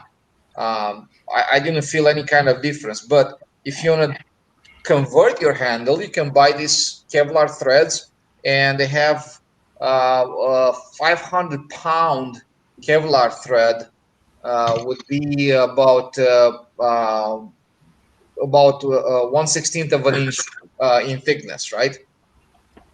Or maybe less. No, it's about 1/16 of an inch, and you can use that to replace any cables that you have on your handles. Wow. Yeah. And this doesn't break. It's not breaking. I mean, you can large. How does the Tran? How does the Kevlar hold up to the pinch bolt? To the what? You know where you lock down the cable in the middle with the wing nut and the pinch bolt? You should be fine. Yeah, how does that work? If you round it off, over there, so you don't have sharp edges, it shouldn't be a problem. You can just do it 100 times; it should be fine. Now, when you make your connector loop, how do you swedge that? Not swedge it. Crimp that, or do you tie it? I'm glad you asked the question. Give me a second.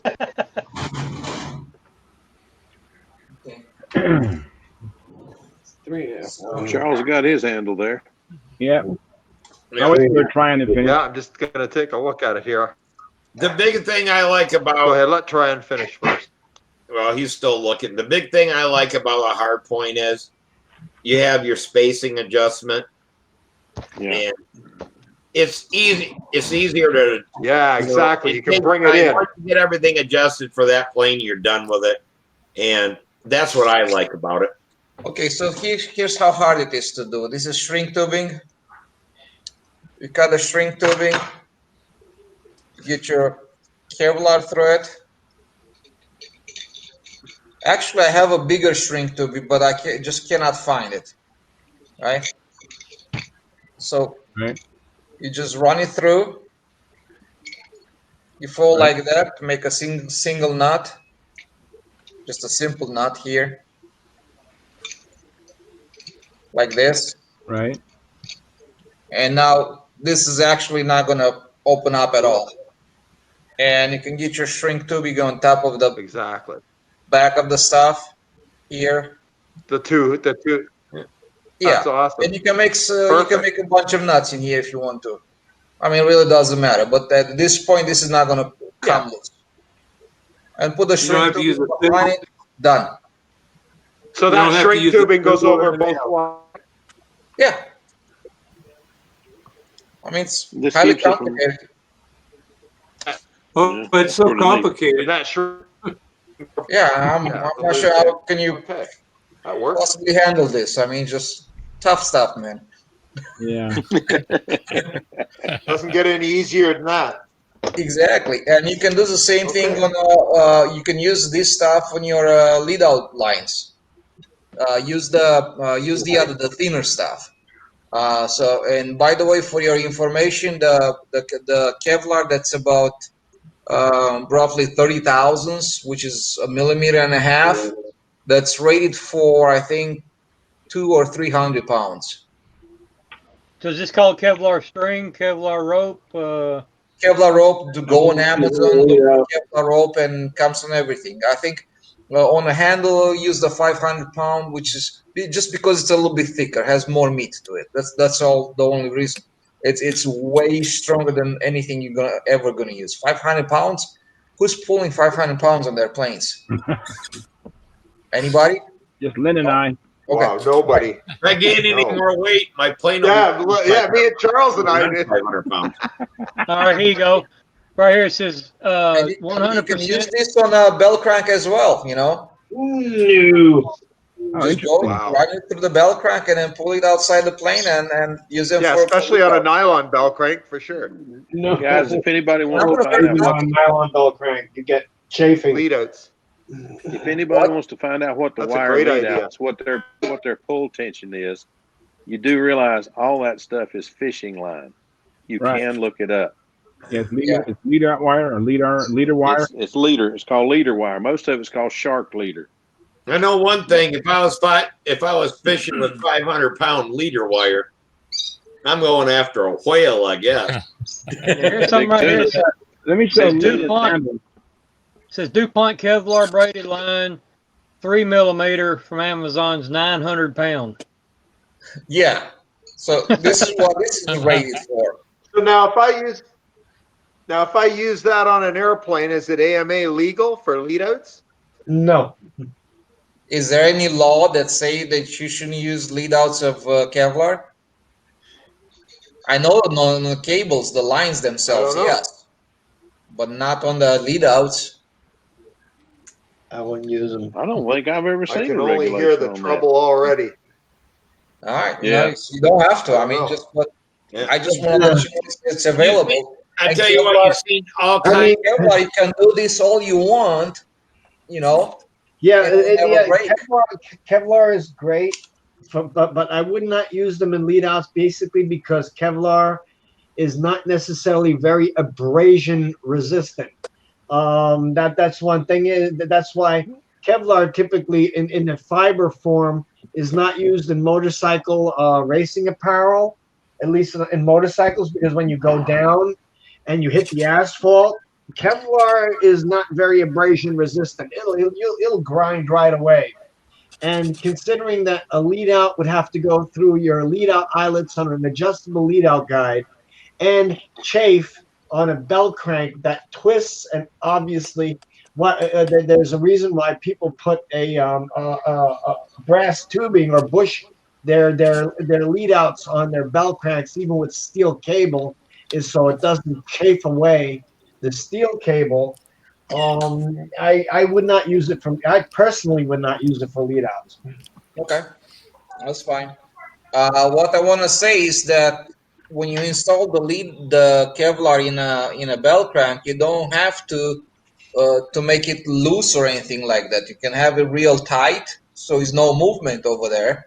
You can throw a little bit of of CA in there if you want to on a nut, and then it's going to move not from over there, from a little bit away from it. So there is no movement like that if that's the case.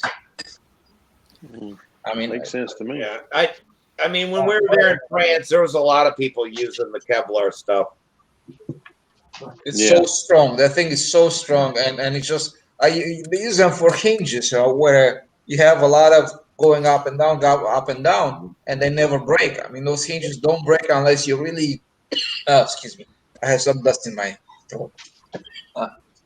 But unless you have that, you won't have any issues. I have this plane for the past 2 years. I don't see any wear and tear on my Kevlar hinges. They're still intact, basically. Well, you'd have to bend them tens of thousands of times, hundreds of thousands of times. And not even then. I mean, the strands stay intact. They still prevail. I don't know about the abrasion, but I think anything with abrasion will just wear out eventually. Now, right? If you had a riding jacket on made of, we have nice steel against concrete. Yeah. What? If you had a riding jacket on made out of thin metal, whatever, and hit the pavement, it's grinding through that too. I can guarantee it. Yeah. Definitely. You can sand through anything with pavement. That's for damn sure. Yeah, I don't know. I feel it's a bit exaggerated. Yeah. What can I say? I've hit it a few times, and I'll tell you, my jacket's made from ballistic nylon and Kevlar, so maybe I spent a lot of money on something that is going to wear through when I hit the pavement. But the reason for which they need the Kevlar bulletproof vest is because they have the strands, and the strands they absorb the impact without breaking. All I know is, as old as I am, if I hit the pavement with Kevlar or nylon or leather, wearing through is not my biggest worry, hitting that pavement. Nothing better than leather, Steve. Nothing better than good old top grain leather. All right, I should. I gotta agree with Peter on that. I've been known to crash bicycles and I've been known to crash motorcycles, And I'm gonna tell you what, when you hit the ground, I don't care what you're wearing, it hurts. It does. Like I said, I ain't worried about right. shit wearing through. If Phil crashing Yeah, those bicycles, that spandex don't protect much, does it? No, it don't. No, I know I'm a No, road. it don't. But you know the funny thing, everybody says if you fall in the woods, at least you're just hitting dirt and just hitting dirt. But if you fall on the street, you're hitting asphalt. I'll tell you one thing. I raced motocross. I raced bicycles in the mountain bikes in the woods and road bikes on the road. And I've fallen and hit both. And I got hurt a lot worse in the woods than I ever did on the asphalt. Hey, Peter, I'll tell you what. Get caught like I did 1,000 miles from your house in freezing rain with leather on. Oh, yeah. You wish you had the other. Waterproof ballistic Hey, nylon. I'll tell you what. 1975, we rode to Daytona Beach from North Carolina to Daytona Beach to the Daytona 200 in T-shirts. Think about when Daytona 200 is. It's in January. Yeah. We rode down there in T-shirts. We came back about Columbia, South Carolina. We were stopping and putting on everything we could find. The guys had all laughed at me because my wife of about 6 or 7 months at the time, packed my snowsuit, my boots, my big Honda line gloves, Everybody was thinking, what the heck do you need that for? Don't worry about it. Vicky's letting me go. I'm not asking questions. I'm packing it and going. Well, in Columbia, I stopped putting my stuff on because I didn't have the money to rent a U-Haul trailer to bring my bike home. Yeah. So also, I know if you're getting hurt when you're riding in dirt, motocross or in dirt, you're doing something seriously wrong. Doing what now? Get back to model airplanes, and let me. Yeah, I like his idea. It took you too long, Charles. I understand. I thought this was in my garage, and I went through all my handles, and I had Tom Morris's hardpoint handles. So I had to go out to the car to get the Ted Fancher handle. So now this Ted Fancher. Let's see what we got here. Let me see here. Let me do it this way. So now I've covered it with a wrap, so it's not slippery. And I've even covered. That's fine. Even covered the legs, but there's a bolt here and a bolt here, and on the other side is a blind nut, and so I can loosen the bolt. A blind nut on the other side? Yeah, but it's covered up with balsa wood. You can't see the blind nut. The blind nut goes into the plywood. See the it's a laminate of different plywoods, and then the outside is balsa on the outside on both sides. So anyway, so this thing can slide up and down, and I can adjust that. So when I first start flying, Lynn, I close them all the way up, all the way as tight as I can. As far in as you can, as long as it's not hitting your fingers. Yeah. Exactly, right. And then if I find that when I come out of a hard corner, if the plane will bounce or jump out of a corner, then I'll just lengthen this a little bit so that I can get back to neutral quicker and get the plane where it's at. And that's exactly. And you have all these holes, obviously, where infinitesimal adjustment as far as the line spacing. It's actually my best handle to me. I have a bunch of handles, and this is my favorite, and this is on my red Strega. This is my red Strega handle. Okay, I got a question for you. How long are those arms from where the grip is?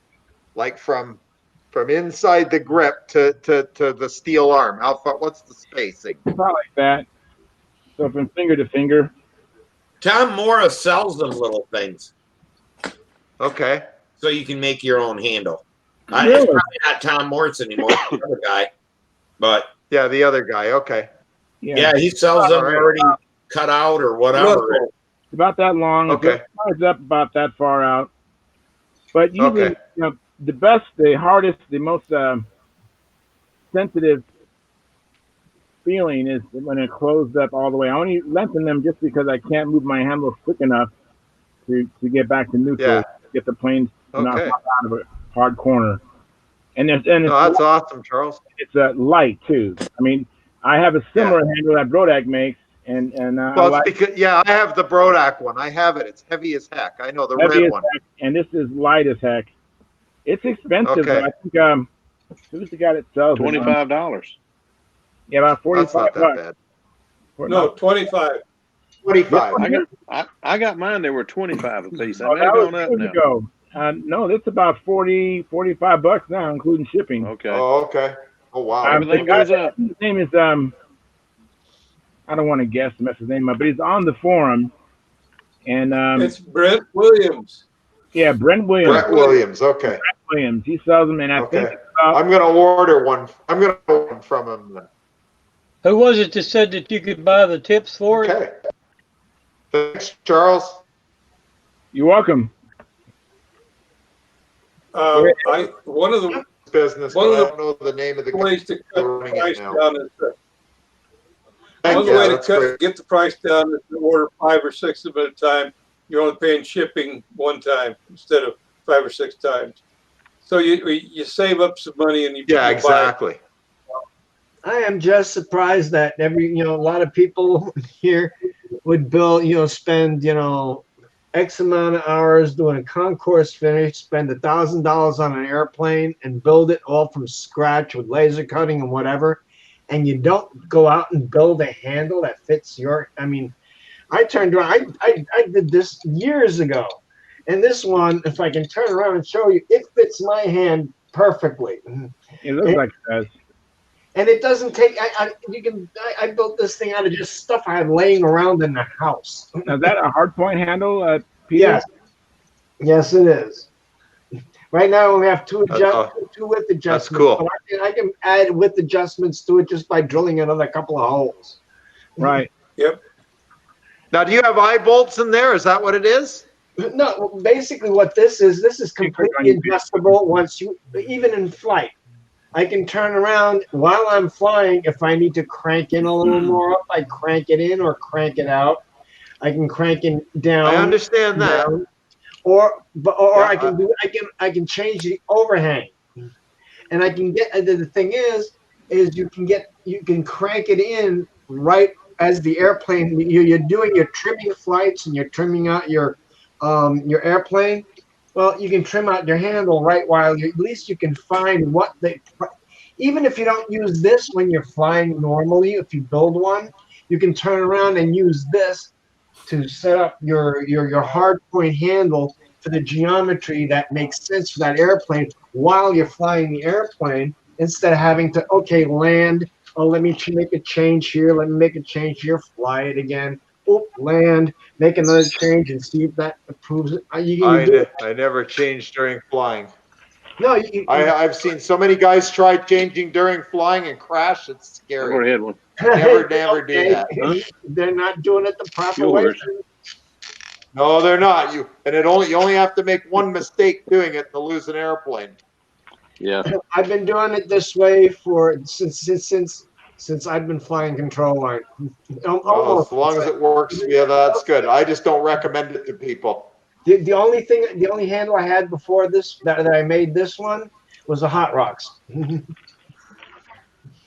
Very good, Peter. But the thing is now those eyes that your clips hang, the part where your clip hooks onto, what are they?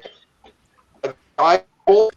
Yep, they're eye bolts. They're miniature eye bolts.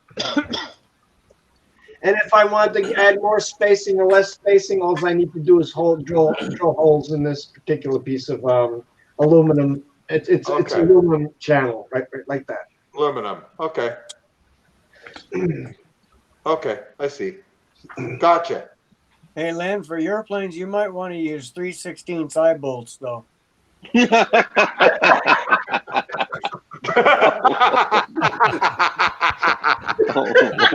Minimum. Oh my God. Or 500-pound Kevlar for sure.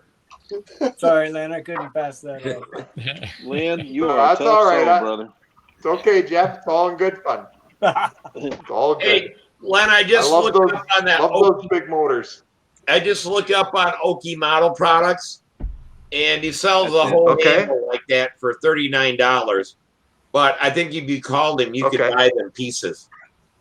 Oh yeah, one more thing. Yeah, I just want to buy the pieces if I can. This was not my idea. I got this idea from Gene Schaefer and Bob Lampione way back in the day. Very, very cool. And you guys, I have a little announcement, you guys. We actually have an international guest on our chat box here. There's a guy or gal, I don't know because I can't pronounce the name. The name is spelled EVGENY. I'm not sure how to, and the last name is different. But anyways, he's from or she is from Dushanbe, Dushanbe. And I asked where is that, and they said it's not far from Afghanistan and China. It's in Central Asia. Oh, wow! Wow! Welcome to the show. I'm glad you. If you can register with Stunthangar.com, SMF, and then register with your first and last name with a space between the two and a valid email. Sparky might approve you, and if you have any problems, you can put comments in the comment bar on the YouTube channel, and we'll see if we can get you in here. I have a question for you. Do you fly control line? So hopefully he'll respond. But that's my first international guest besides Gerald, and Gerald's in New Zealand. Well, Tryon is international. And we got hey, Len's in there. Len. Excuse me, Canada, that's right. I know you don't want to admit it, but he's international too. He may be Canadian. He may be Canadian, but we don't. We figure him as just one of the guys. Yeah, I just consider him a neighbor. At the Nats, he's just one of the guys. We treat him as badly as we treat anybody. Shit, I treat him worse. That's right. And I expect it. Yeah, you do. And I deserve it. Remember, payback. You finally admit it. Payback. But I get on him here, guys, but you don't know how he treats me at like Brodak and stuff. So. Oh yeah. Yeah, I treat him just as poorly or worse. On here, he's a nice guy, but when you see him in person and stuff, oh Jay, boy, he will poke you like you can't believe. And put Canadian stickers on your car. Oh gosh. Clayton Smith, the guy that designed the Tiyasaki, was famous for coming out the field, and people would rib him. He'd say, "Come out here for a little fun and fellowship, and look what you get." Yeah. Talked down to and made fun of. That's right. Dumb. He was a mess. Right. Yeah. Cunningham, he died 10 years or so ago. But Cunningham his famous line was, "I'm only in this for the women and the money." Or the money and the women. That's right. Yeah. Yeah. Yeah, we've had a couple like that too. Yeah, I know one thing, Lon. If they don't have Brodak, you and Naomi's got to let us know what contest you're going to be at or whatever. Where we're going. Yeah, so we can. I don't even know if I'm going to be here. I'll let you know when I get to your country again. Yeah. Oh, Boy, that's rough. That's rough. Some of you guys got a PA-75 and a kit for me, but I can't get that either. Yeah, you and Naomi may just have to come over to like the Detroit middle of the grid. Detroit contest is a whole lot closer than Brodak. And you guys can swim across the river. I've seen that river. It's hard to. No, it's a long. It's a serious. His flight box would be dragging him down. Okay. Well, if he had a wooden flight box, what a mess. Wait a minute. Load it, yeah. Is Len in Ontario? Yeah, can't you see the 6 o'clock news? Here's a helicopter flying over the Detroit River, and they got a picture of Len doing the breaststroke, pulling his damn flight box and an airplane behind him. One of the Great Lakes should be one of the Great Lakes should be closed. Golly molly. You know what really hurts is that gal what really hurts is trying to slug that gallon of Glowful across as well. yeah, that would sink. Yeah, that'd be rough. Okay, guys, it's rough. almost 6 in the morning here, so I'm gonna start to head to bed. I got to fly this afternoon, so I'm gonna Yeah. Yeah. Yeah, you're ahead take of care me of by yourself. several hours. Hey, Mark, thanks for coming in, Mark. All right. Bye, You're Mark. in Syria, right? Mark. Take care, Good to Mark. see you again. Fly Thanks, safe guys. tomorrow. Good to see you again. Thank you. Sure will. Yes, it is. Good to see you. Yeah, I always in Nigeria. All right, thanks. Lagos. Yeah. Yeah, I'm gonna head out too, guys. All right, Tom. Take it easy, Tom. All right, Tom. I'll send you them things over to burn for me here pretty soon.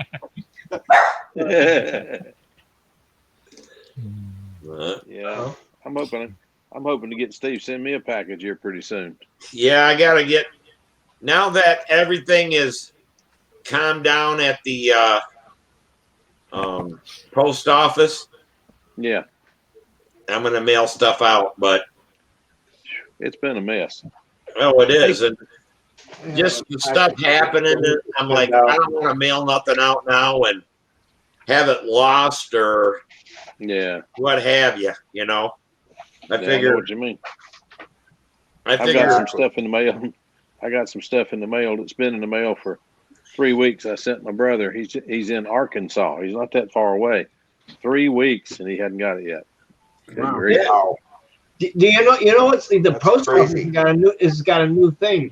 It's a notification on your smartphone. You can sign up and you can see what kind of junk mail you're going to get that day. Yeah, I've got that. It's actually pretty good. It's great. But you got to wonder when you send a package from North Carolina to Arkansas. It's just about. I mean, it's not much. It's just not that far. And the thing, instead of going to Arkansas, it goes to Minnesota. Yeah. I did the same thing. I bought something off eBay. I'm about 20 miles north of Nashville. I'm about 20 miles north of Nashville. I bought a carburetor for a weed eater out of Texas on eBay. I got it in 3 days. Yeah. I bought a gas tank and a carburetor from another weed eater out of Nashville. Okay, it's 20 miles away. It took me 8 days to get it. I mean, I could have drove down there and picked it up. Yep. I thought, okay, I'll get that in a couple of days, but no, it took 8 days. I mean, really? Here in town, well, everything's done different now. Now it all goes from here back to Grand Rapids and then wherever from there. If you come back up here, but they just lost like 20,000 baby chicks down there. Died, didn't get shipped out. Oh wow! I didn't know they shipped chickens by mail. I didn't know. Yeah. Yep. Airmail. Hey guys, I have a response from. I don't want to butcher the person's name. The guy from Central Asia. He said that since 2015, I've been very sick with aerobatic models.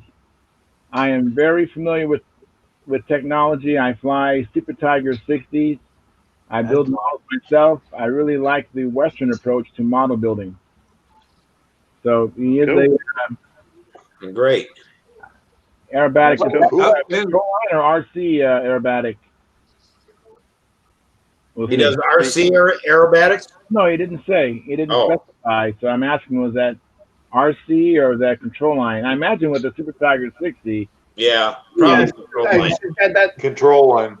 Yeah, it's control line. That's like that's actually back towards like, Big Jim's Pattern Master and that era where everybody. Yeah. That's the era that the Super Tiger 60 was really popular. And they're still flying around. I got Super 4 Tiger of them. 60s. I have at least. I still got some. I have at I least love to 4. hear people from other countries when they translate into our language, English. Yeah. I'm sick with control line flying.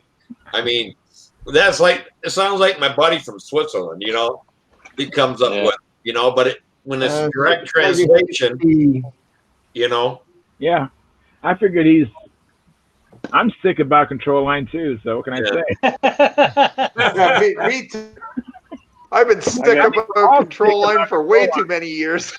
I mean, we're all sick about. We are. We're talking about control line.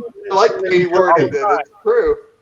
You know, Steve, what did you do on your Vector? What did you do for the under the canopy?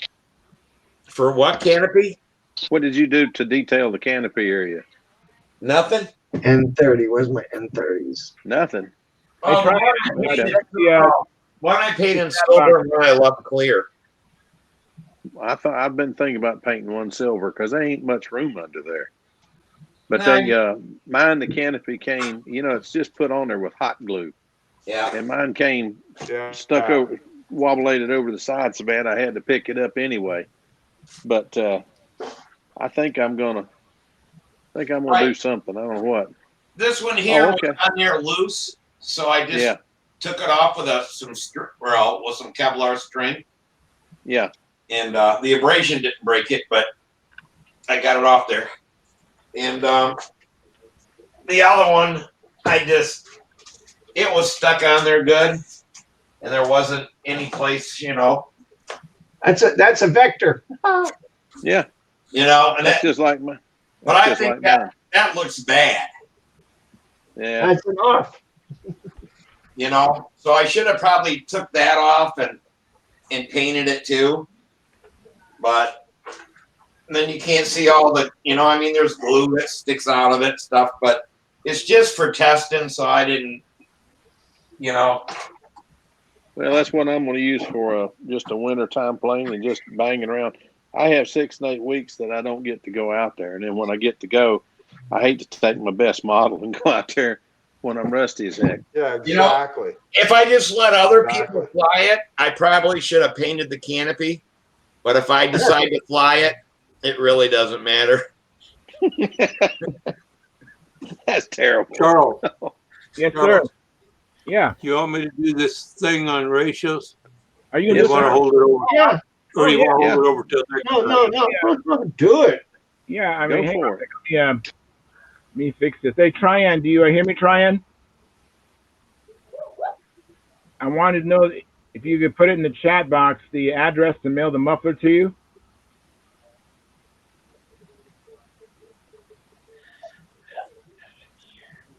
Well, you found one? Good deal. Yeah. I mean, like Peter said, it was an LA-46 will work, and yes. So I have an extra one. I mean, I'm not going to use it. I have a Randy Smith muffler and a tongue muffler for it. Yeah. I also need if you guys can if you have some old Super Tiger needle valves, I need a couple of them. If you guys have that I can help you with. Hey, see what I can do, but I don't. I have a PA-61 header and pipe. If anyone has a motor to go along with that for me, I do. I do. Send it along. I don't have a motor. I need a header for my K77 Steve. He's wanting the motor to go with it. Yeah, you're big, John. You're big. Go for it, John. Oh, I was going to tell everybody. I was on Mac. Mac doesn't make it anymore. But the place that has Fox and MECOA? Yes. They're making pipes and stuff again. You can order from them. The company? Yeah. Macoa? MECOA. Yeah. MECOA. Macoa bought out must have bought out Mac pipe. And you can get headers and stuff in there. So that should be a standard like for Inya or whatever will fit right on there. All right. Good idea. Good deal. Should be coming up, Charles. Yeah. Great show. You got it? You're big. You're big in yeah, we got it. You got it? Yeah. Yeah. He's Okay. using Draft Site Professional. Actually, this is yeah. This is a DWG file. Yep. This is starts out with ratios that asks the question.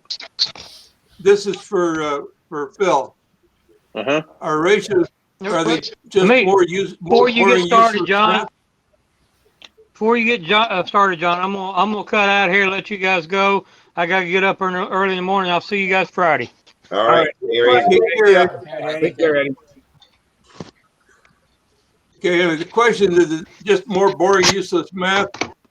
And I make the comment that actually we use them in one form or other almost every day. And most of us learned about them by the 8th grade, and the class was often called Introduction to Algebra. You can read along with me here. Yeah.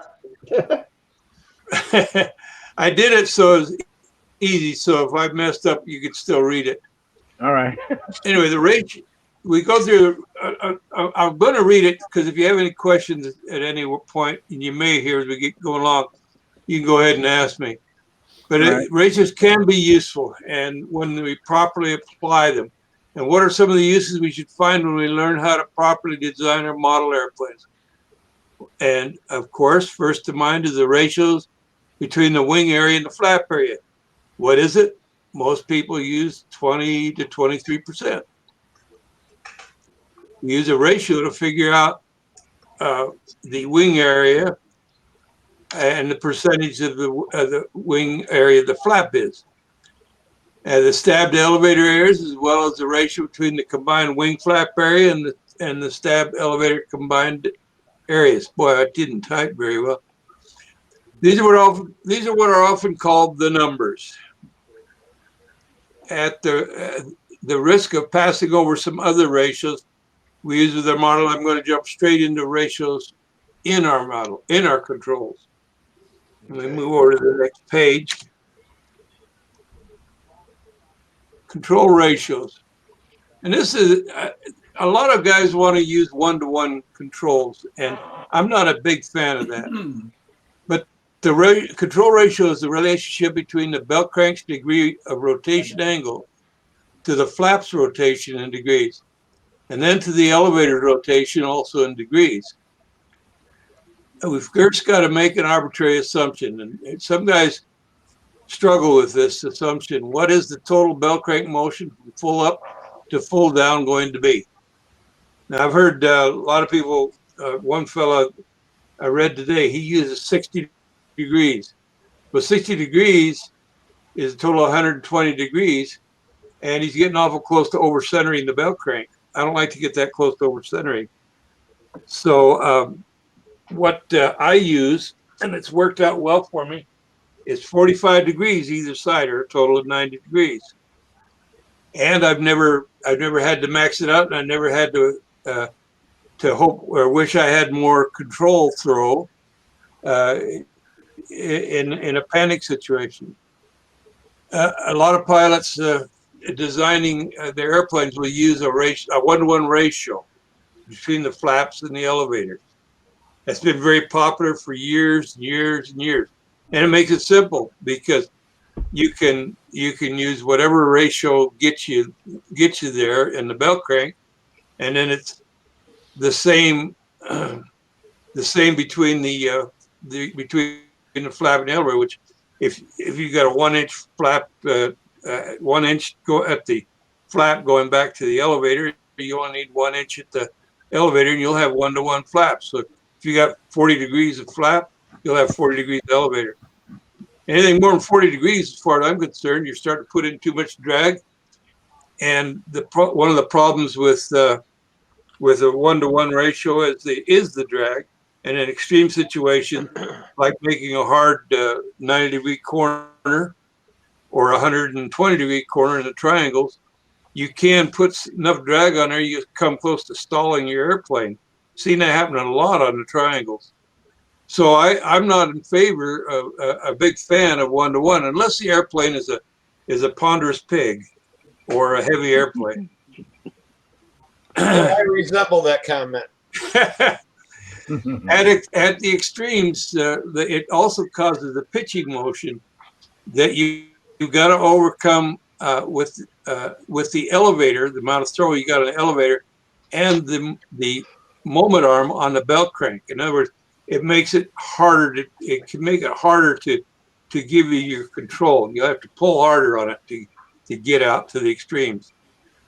I prefer, and have done this for years, 24 to 28 degrees of flaps, never more than 30, to 32 to 36 degrees of elevator. So, okay, how do we solve the math to reach these goals? Well, that's where ratios come in. Let me go down to the next page here.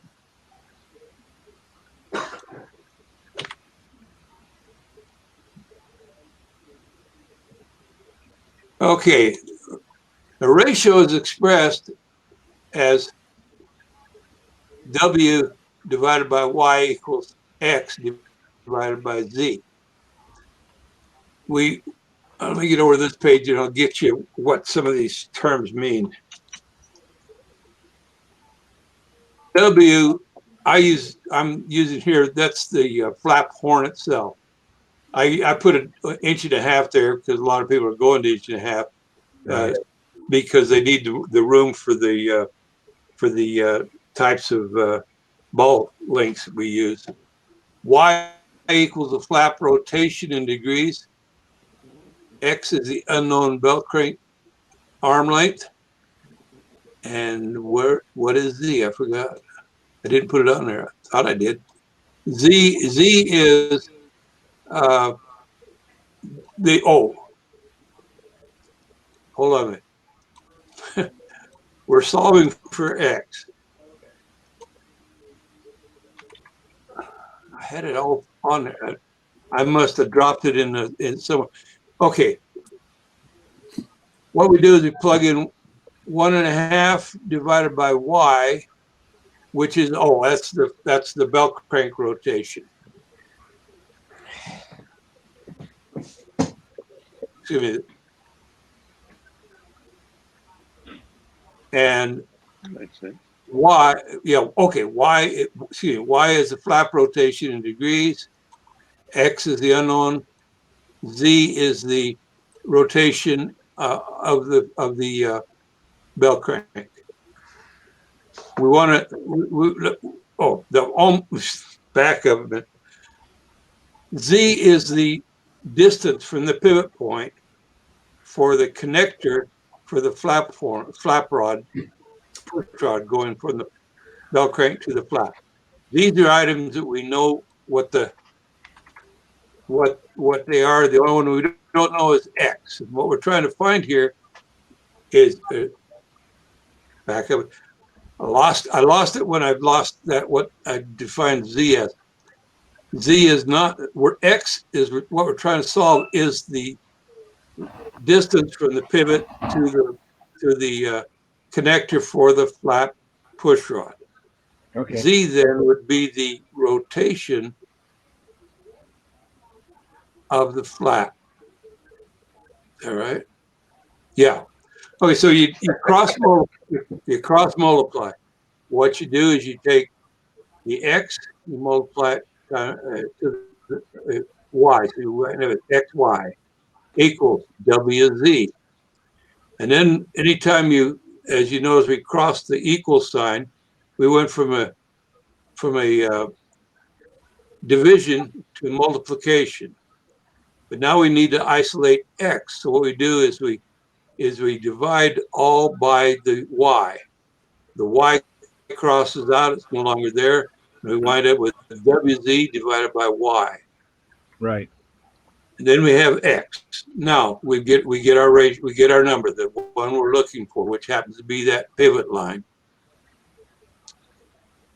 We do the same thing if you when you come from the flap horn to the elevator. You do the same thing when you want to take the area of the wing, say is 600 square inches, and you want, well, actually, you don't have to do it that way. There's a simpler way of doing that. Never mind, back up. But anyway, you can find a lot of things that are in a ratio in our model airplane. And we could solve for these ratios quite easily. It's a very simple little formula. You know, you learn it in the 6th, 7th, 8th grade introduction to algebra. But it's just fun as all get out. If you write that down on a piece of paper and play with it, get your calculator out and do some little play with it, trying to figure out what that moment arm is from the pivot point to the connection for the flap. So yeah, that's what I'm trying to figure out. if y is to 1.5 as say 27 degrees, yeah, is to the unknown unknown pivot point. That's what it is. This would be the 27.5 or 30 degrees, whatever degrees you want to have your flap move. The y is the 45 degrees. Back up. I'm messing you up, guys. I'm sorry to do this. Y is the flap rotation in degrees. Z has to be the bell crank rotation, which is 45. Okay. All right. Okay. So Z that's the bell crank rotation. All right. Right. I'm writing that down. Or you get a bell crank like Trians, and you can just adjust all that stuff and measure it. Yeah, that's true. Trian's got a very good one. Yeah. But this is steady. And one of the things that got me on the idea that we don't need as much flap as and I may have told the story here before, but we don't need as much flap as we're using. And Trajan is showing us kind of the way too, because he's using a thinner wing, and I don't think he's using a whole lot of flap either. Well, how much flap are you using, Trajan? To be honest, I don't think I deflect my controls more than perhaps 15 degrees, and you in a barn. Okay, and that goes right with what I was going to tell you. This story. There's a gentleman in Australia, and he built a cruciform-shaped bell crank. That's got the two long arms and it's got the two short arms, and it's like in a cross. And his short arms, the short arms on the crucifix, a cruciform, were slotted so he could adjust the connection points almost to the pivot point. So he could get it down to where there's hardly any movement in either the flap or the elevator. And he had one rod going to the flap and one rod going to the elevator. And he could adjust them independently. And he started with no flap and went out to 1-to-1 and then back down, and he found 70 degrees is what he needed on the plane he had it on. Now, it might be different on other planes, but it showed me that we're running way too much flap, and you get that pitching moment. You have to overcome it, and you get the drag, and it just makes it tougher to do a smooth, clean pattern. Though people have been doing it for years, they've muscled their way through it. Some of the things I'm seeing now is you can trim your airplane to fly through it quite nicely without having to muscle your way through it. You can finesse your way through it. When you can finesse your way through it, you're not having to fight. It's like flying with way too much line tension. You can't finesse the airplane. You have to arm wrestle with the darn thing. So that's what I figured. This was actually what I should have done before. I'll probably go back and redo the one on finding, setting up your geometry, but I'll set it up better. So I'm learning things. I'm learning things to watch out for. And I hope you'll hang in there with me as I do it. Well, that's like, have you guys seen on the Oki Air? He's bringing in that Alpha-G. I've seen that. Yeah. What? That doesn't have flaps, and that's that. I've seen that thing flying in France. Oh, the Alpha-G. It's a non-flapped F2B plane. Yeah. So I'm sorry. Go ahead, Steve. I'm sorry. I just want to see when I've seen it. I've never, I've seen the guy fly. I didn't realize it didn't have flaps or whatever, but I don't know if he's the guy who won the world championships last year or not, or the last time in France, but Well, the thing flaps did for us was as you make a turn without flaps, unless you do some cute little things with the wing, you come around. You have to change the angle of attack with the elevator, and that causes you to kind of nose high through the turn. With flaps, the flap put the nose down, and now your elevator has to crank on it. But the idea is by doing that, you may be getting a flatter looking turn. When all that combination comes about. Trouble is, if you go too far one way, you lose some of the effect. Too far the other way, you have to fight it because you get too much down pitch when you're making a positive turn. So I call it. It looks like it pancakes a turn. Yeah, it's a weird look. Yep. What causes that again, guys? Too much flap. Yep. The one looks like the tail is really coming around, and the other one, kind of looks like it goes in and pancakes that turn. Yeah. It's not real. It's not like rotating on the CG or whatever. I guess that's the best thing. You're trying to get it to rotate on the CG. My big overweight stunter does that. My 88-ounce stunt ship does that. Does a pancake turn? So what if you use a video camera and when you fly the plane and put some of those threads on top of the flaps, right? Top of the wing. So you see the point where you're losing the laminar airflow. Because I think if you go past that point, you're not producing any more lift. Yep. You're just losing it. So if you find that out, you can fine tune it so that's the maximum travel on your flaps that you'll ever have. That makes a lot of sense, Tran, because anything more than that, you're just creating drag and stalling the wing. Right. And you can even be creative. I mean, drive your car on a highway or something like that, put some threads on top of it and start to deflect the flaps and see where's the point where you're just losing it, right?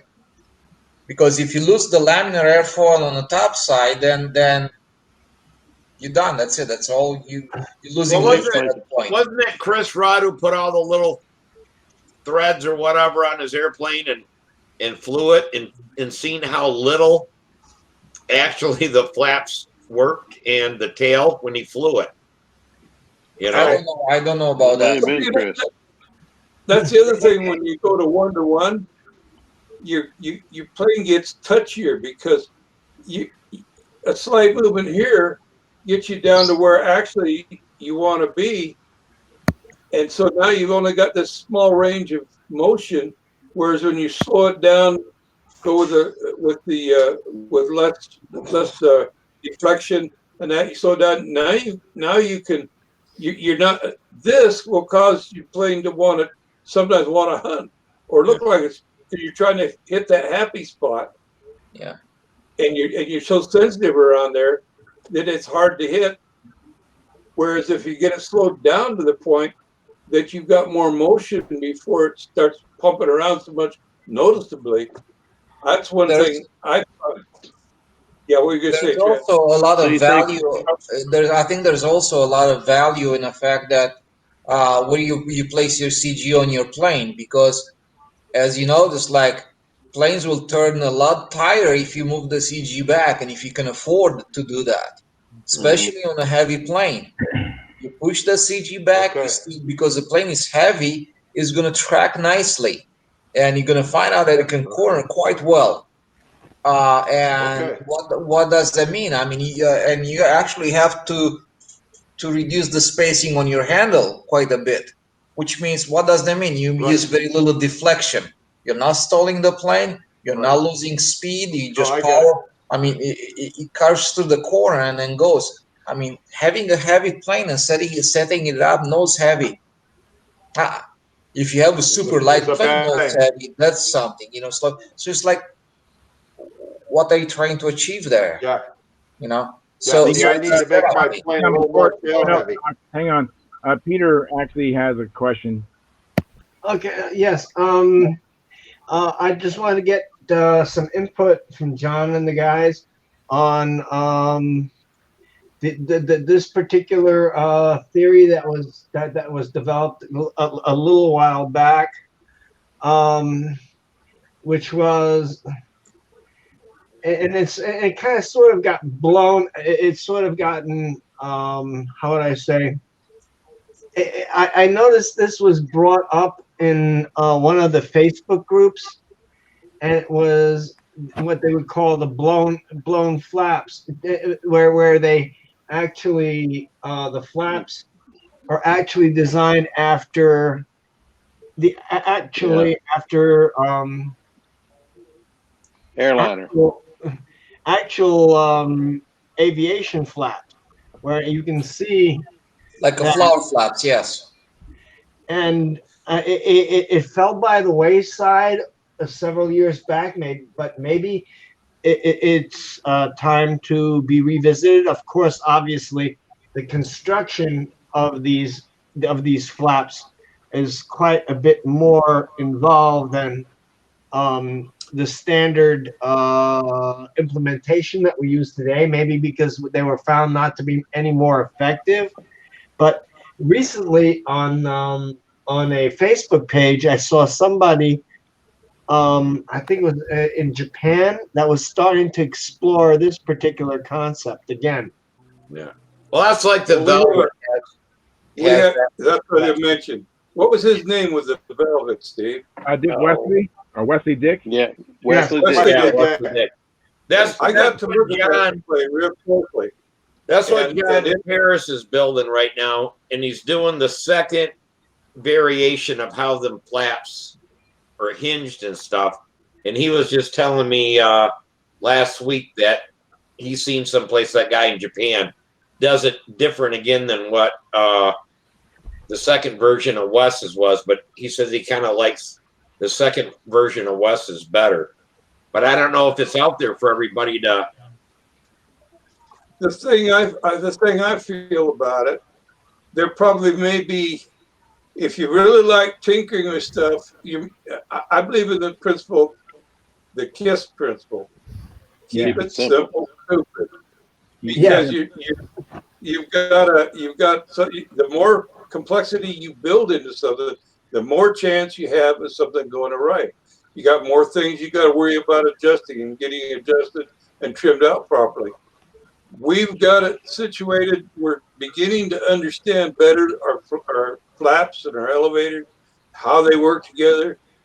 Where people are beginning to realize that with the difference in power, like Tran says, we don't need a fat wing any longer with the electric power, but we don't need a one-to-one ratio of 45 degrees of flap. I remember back when I was a kid, we'd build ringmasters. We'd have 90 degrees of elevator. We think, boy, this sucker's gonna turn. All it did was stall it. And the more throw you get, the closer you get to a stall. When you stall in a hard corner, what happens? Nose in. You're not turning. Nose in. It wobbles.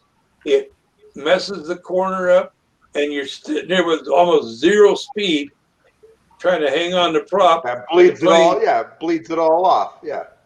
Yeah, and the plane has to try to accelerate from that. If it can't, the lines are heavy and it comes in. Hey, Tryon, do you remember what the 6-cell batteries, the 2,800 milliamp battery packs weigh? What about them? Do you remember what they weighed? No, not exactly. Give me a second. Hey, John, I had a question for you, John. Yeah. So, in that formula or ratio in that formula, when you have the height of the flap horn, and you're gonna multiply it by the degrees, like say 28 degrees. So, to multiply inches to degrees, I got to convert what the degrees to inches. Well, you're saying what you're saying. It's expressed verbally like this. Let's just take the belt crank. 45. No, let's take the flaps because we're the one on the belt crank is the one that we're looking for. We got an inch and a half flap horn. We got 35 degrees of flap rotation. 35 is to 1.5 inches, as 37 is to x. Okay, so what the ratio is the ratio that's expressed in the 35 one and a half divided by 35. That's the ratio. So what we're finding out is an equal ratio, which would be probably could be expressed as a percentage. Don't get me wrong. I'm not a mathematician. I'm too right-brained. But what we're doing, we're taking rotation, we're getting the belt crank, and with the rotation we want on the flap, and we know Again, what's that? 367 grams. What's that work out in ounces? 10? Do the math. 28.35 divide. I don't have a calculator. So anyway, 4 ounces. How much does it weigh? Right around 4 ounces. 4 ounces? Weighs more. 12.94. 12.94? Yep. Okay, just because I got a thing from Badass, their new batteries, and they're making 6 cells and 22 and 1800. The 22 weighs 12 ounces, and the 1800 weighs 10 ounces. So you can go 2800 and use the Thunder Powers then. Yeah, I didn't, but what I'm saying is if you want it to balance the airplane. Same weight for your 6S22. If it's 12.8, that's almost 13. So I'm 12.94. Yeah, 12.94. So you figure 13 compared to 12.8. It's not much difference, Steve. It's not worth it. If you fly and you end up in a storage charge, then you don't have to worry about balance charge them or store charger when you get home after the flights. That's what I'm doing right now. That's why I'm not worrying about it. Well, I'm just looking at. I could use a 5S 2200 milliamps if I wanted to, and then save Right. But what I'm saying is that if you 4 ounces, but I don't need it. If you use a motor that weighs an extra ounce, a bigger motor, and you don't need all that power, then you could drop down to a 1 ounce lighter pack easily. Not 1 ounce, 4 ounces lighter. I can drop 4 ounces off of it instantly. I just don't need it. I'm not hurting for performance. I'm not hurting for drive. I'm not hurting for anything. And when I'm ending my flight, I'm in storage charge automatically. So I just go charge, go fly, and come back home. I make sure that I fly all the batteries that are charged, and I'm done. I don't have to store charge when I get home. So what do you storage charge at? 50%? What? What do you storage charge at? 50%? About there, yes. Oh, okay.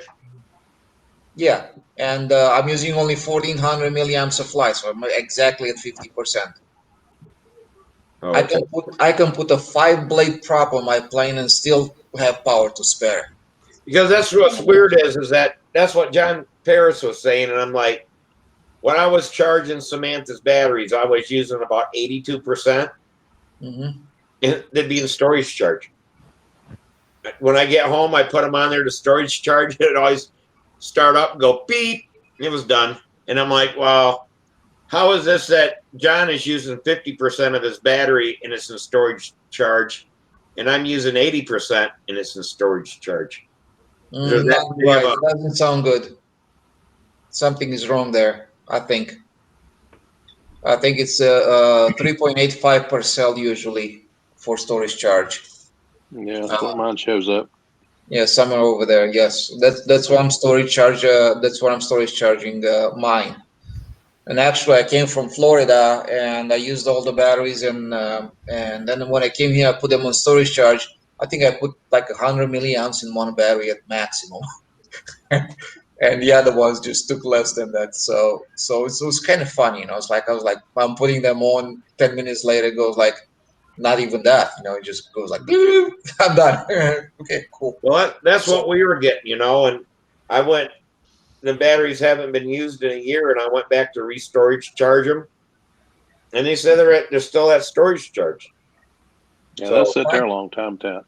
This is no big deal. Yeah, it's no big deal. They can stay for a long time just in storage charge. Hey, guys, let me interrupt. But the beauty, Steve. Let me interrupt. Yeah. I'm sorry, Tryon. Peter's been waiting patiently. He wants to say something else. No, we're getting a little bit off topic. We were discussing about flap ratios and throws and things like that. And I wanted to bring up, there's one thing, there was a posting on Stunt Hangar that was very interesting to me in N30. And Joe Orestes and a lot of the individuals were looking back at some designs earlier on that said the only thing that was hampering them back in the day for a particular design was, you know, the power, the IC power availability for certain designs were ultimately the limiting factor. And I just had a question. If I turn around and I share the screen, you can see right there. There's one of the Big Jim Pattern Masters, and you can see it's a high aspect ratio wing. And look at that stab. It's absolutely enormous. But look at the size of the flap. You know, I'm going back to the flaps and the ratios, back to the original discussion. Right. Look at the size of the flaps on that airplane, and I was just looking to see if there was any input from John or somebody that to turn around and say, okay, well, we had these designs back in the day. These are from the basically the 1980s.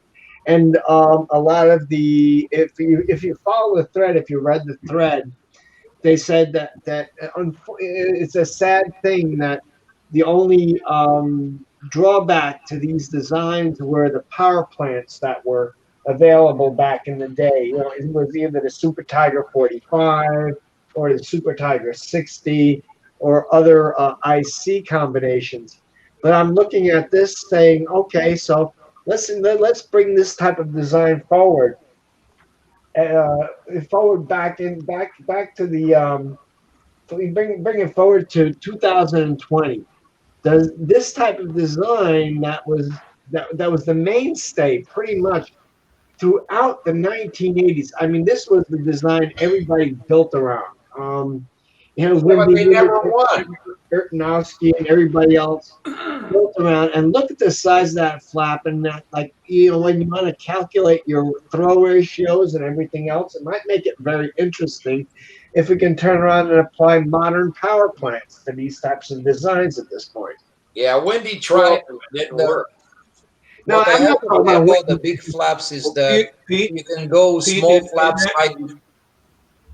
In answer to your question there, Pete, I think I may have an answer for you. On the West Coast, they weren't that many flying Big Jim designs. They were flying other designs.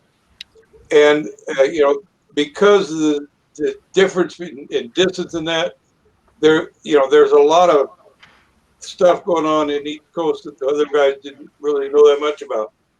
But interestingly enough, yeah, but they were waiting. If you look at the Nats wins that were going on during that time frame, there were more Nats won by West Coast flyers than East Coast flyers during that time. Bob Barron took the basic pattern master design. He won the Nats and he went to the World Championships with it. That was the one time. But the thing is the design, if it was able to compete in today's competition, so the power is there. People would be putting the power to it and flying it. It was designed specifically at its time frame and for the competition it was meeting. But to get it to be really competitive in today's competition world, flaps are too big. You got too much going on there in the flaps. The the stabs were not low aspect ratio. They were somewhat high aspect ratio, if I remember correctly. Is that right, Pete? Mm-hmm. Yeah, it's a high aspect ratio design. And right. if you go on Stunt Hangar, you read through the thread, the whole history of it. The only drawback that they could find with that particular design, that was in heavy wind, the airplane, the design would zoom, it would turn around and just get really hot in the wind. Well, like I said, they would say that. And ultimately that Bob Barron was able to fly that design so hard, and the corners so square, that nobody's ever seen anything quite like it, to the point where he flew a pattern master to the point where it folded the wing in combat, not in combat, but in stunt competition. Doing the pattern, he folded the wing on it. That's how hard it would corner. It wasn't that long ago that Bob Hunt was here, and he's talking about Bob Barron. We were talking. He came up in discussion, and Bob Hunt got a chance to fly Bob Barron's airplane, and he said he couldn't fly it. Yeah. Not, and he said Barron was a heck of a pilot, and he was very capable. He practiced like nobody else. I mean, I watched him at the VSC with his humbug that he won VSC. I think the third or fourth VSC. He was out there 3 or 4 practice flights between his competition flights. That plane was always flying, and he was good. You know, he did the same thing at the Nats. There he is. He did the same thing at the Nats with that airplane right there. Can I say something? And so, yeah. So, yeah, sure. So I think you can have planes with large flaps, but expect a lot less deflection on them. But on the same token, you must also expect a lot of flexibility on those big flaps, because there's a lot of force going on them. They're not going to stay flat. And if on the ground you may see the 45 degrees, in reality in the air you can get something completely different because of the loads that you have on it. So, it's possible. Right. But I'd probably go like 1 to 2 ratio on them, like 1 flaps on 2 to the elevator. Didn't they have 1-to-1 ratio on it? Look at that flap. Look at that flap ratio to the elevator ratio. It looks pretty close to 1-to-1 to me.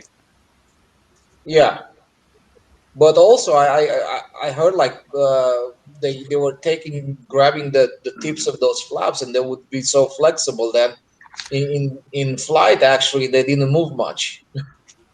Yeah, because you're right. They might move at the roots, but not out at the tip. Yeah. So yeah. I still, I still think with the modern technology that we have now, you can make those flaps super stiff, right? Right. And but you got to cut down on your flap throw though if you're going to have that big flap. Yeah, because you cannot drive it. I mean, so much pressure on them that you cannot turn them, right? Yeah, but Paramaster was made for big motors that, actually those Super Tigers that were run in a Paramaster were retimed and reworked to produce more power. And then they were actually using like 8 ounces of fuel of flight or something like that, some crazy amount. So Yeah. that's the stuff that I remembered as being kind of the rule of the day at the time, right? So so yeah, so I think yeah, there are many things of worthiness in the designs, but Yes. if I look at the Paramaster, one thing that's very good that placed in the corner of the plane itself, look how far the back the tail is on it. Yep. It's got a It's none of long this tail short movement. couple stuff that we have now. The tail is pretty far back there. I think if you want to benefit to get the plane to turn, put more force on a wing, more torque by moving the tail back. See, that one looks like it's 1-to-1 as well. No, this looks a lot more. Look at that. The flaps is about 30 degrees. The elevator is about 45 right now. Yeah. Yeah, I think you're right. Yeah. And yeah, I'm probably willing to bet that he, those tips were flexing so much that you're probably not getting even that much. And maybe that was a good thing. What made the Paramaxon good, because the tips of the flaps were just basically staying Washes. still. They Yeah. didn't Yeah. deflect much, and you have less lift on the wing, on the tips of the wing, and you have more lift towards the center, which kind of ideal, right? You want to hear a strange thing that they tried for a while in the 60s, at least out in the West Coast? They decided they didn't, that it wasn't good to have the tips of the wing stalled before the root. They wanted the root of the wing to stall before the tips did, so you maintain controllability. And so Ed Southwick, Bob Palmer, and what was the other guy? Bob Heron showed up at a contest, and they had from about 12 inches out each side of the fuselage, the wing came to a sharp point. They're just like triangular, sharp point, and then they morphed into a rounded airfoil from there back. The idea being that the sharp point would stall before the round point did. Didn't work out. Didn't work out. I think a year later or so, they all went back to the rounded airfoils all the way. Yeah. Ideal lift distribution in any plane is going to be an elliptical lift distribution, and that's going to give you the best handling of anything, and you can make it pretty much two ways. You either have a tapered wing on which they have a much more percentage on the root and less percentage on the thickness on the tip, or you make an like a constant airfoil and just morph it into an elliptical shape on a wing. So I maintain airfoil the same. I just I want often wondered about that. I just want to interject. It's an excellent. If you go on Stunthangar, go to the N30 thread, the nostalgia 30 thread, Right. and read and go through the posting on the Big Jim Pattern Master. It's a fascinating design progression on how that particular design progressed. And I just brought it up because John was very very kind to bring us a presentation about flap and elevator throw ratios, and that kind of just like reminded me of that particular thread where it was just not, it was a little bit counter to what we assume is the proper design specification for the day. And most of the people on that thread say that the design, it can hold its own, even today. But the drawback is that the design used to turn around and just rev up. It was a bad design for the wind, and that was basically because of the engine technology that was available. You didn't have two pipes. That's not true though, because Windy had Rojet 76s made for them planes. He had the 90 made for them planes. He poured the power to them. And it didn't have to do with power. It had to do with controlling the speed up when the airplane got into the wind or had high winds. And it was not right. So they could put a pipe on it. It didn't work. Yeah, the thing that killed it was when the pipe technology came around and got to where it was well understood. The pipes all of a sudden became a ruling force. The big Super Tiger 60s had brute power, but they couldn't control it. That's why they had the big thick wings on it to increase the drag, so that on the downwind, downlines they wouldn't speed up as much because they'd have the drag. But the trouble is, you get the wind, and then you get the wind effect on it, kiting it. And what happens? You do a loop. It wants to close that cone up. Yeah. It gets really hard to open it up and so that's where that was the design of the day, and it worked fourth day. But it, even like Steve said, even with modern engines and pipes, Windy. I mean, look at this. Look at the size of the Strager's wing. How thick is it? 3 inches thick. Yeah. Yep. Yeah, but Strager really wasn't a high aspect ratio airplane. No, it wasn't. No, but there's a problem with high aspect ratio airplane. In that you get in the wind, they're hard to control. Here trying. Yeah, I got to go to work tomorrow at 6. See you Friday, Tryon. Thanks, Tryon. Take care, guys. Bye-bye. Bye-bye. Hey, you guys, let me close out the stream. We can still continue on. It's no problem at all. But anyways, I want to thank everybody for showing up. And right now we have 10 viewers, which I appreciate you hanging on this length of time. We actually had as many as 19 viewers out there. And then we had a little bit of traffic on the chat on YouTube. And we had a new guy from Central Asia, and I appreciate him coming in. And we had a return new guest of Mark Lumen, I think his last name is. And today we talked about a lot of stuff. There was some tricks and tips involved. John had a real good trick on the how to sand the wheels, put the foam wheels in the freezer and get them hard. And I thought it was a great idea. And then we had some. Actually soak them in water. Hey, Charles. Yeah, did you come up with a question for anybody on what they wanted to see Friday? No, I did not. Let me finish this out here.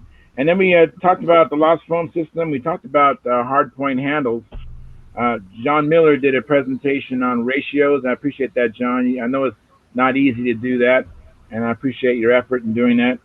And anyway, so thank you very much for showing up. Don't forget to like, subscribe, and share. That helps with the analytics of the channel. And don't forget, there's still the super chat. And so that's the way you can help support the channel. We'll be back again Friday, same time, same channel.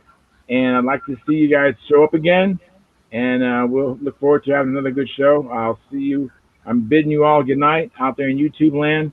But we'll continue on talking. And so good night. Let me close the stream. Let me get this thing going here. No question.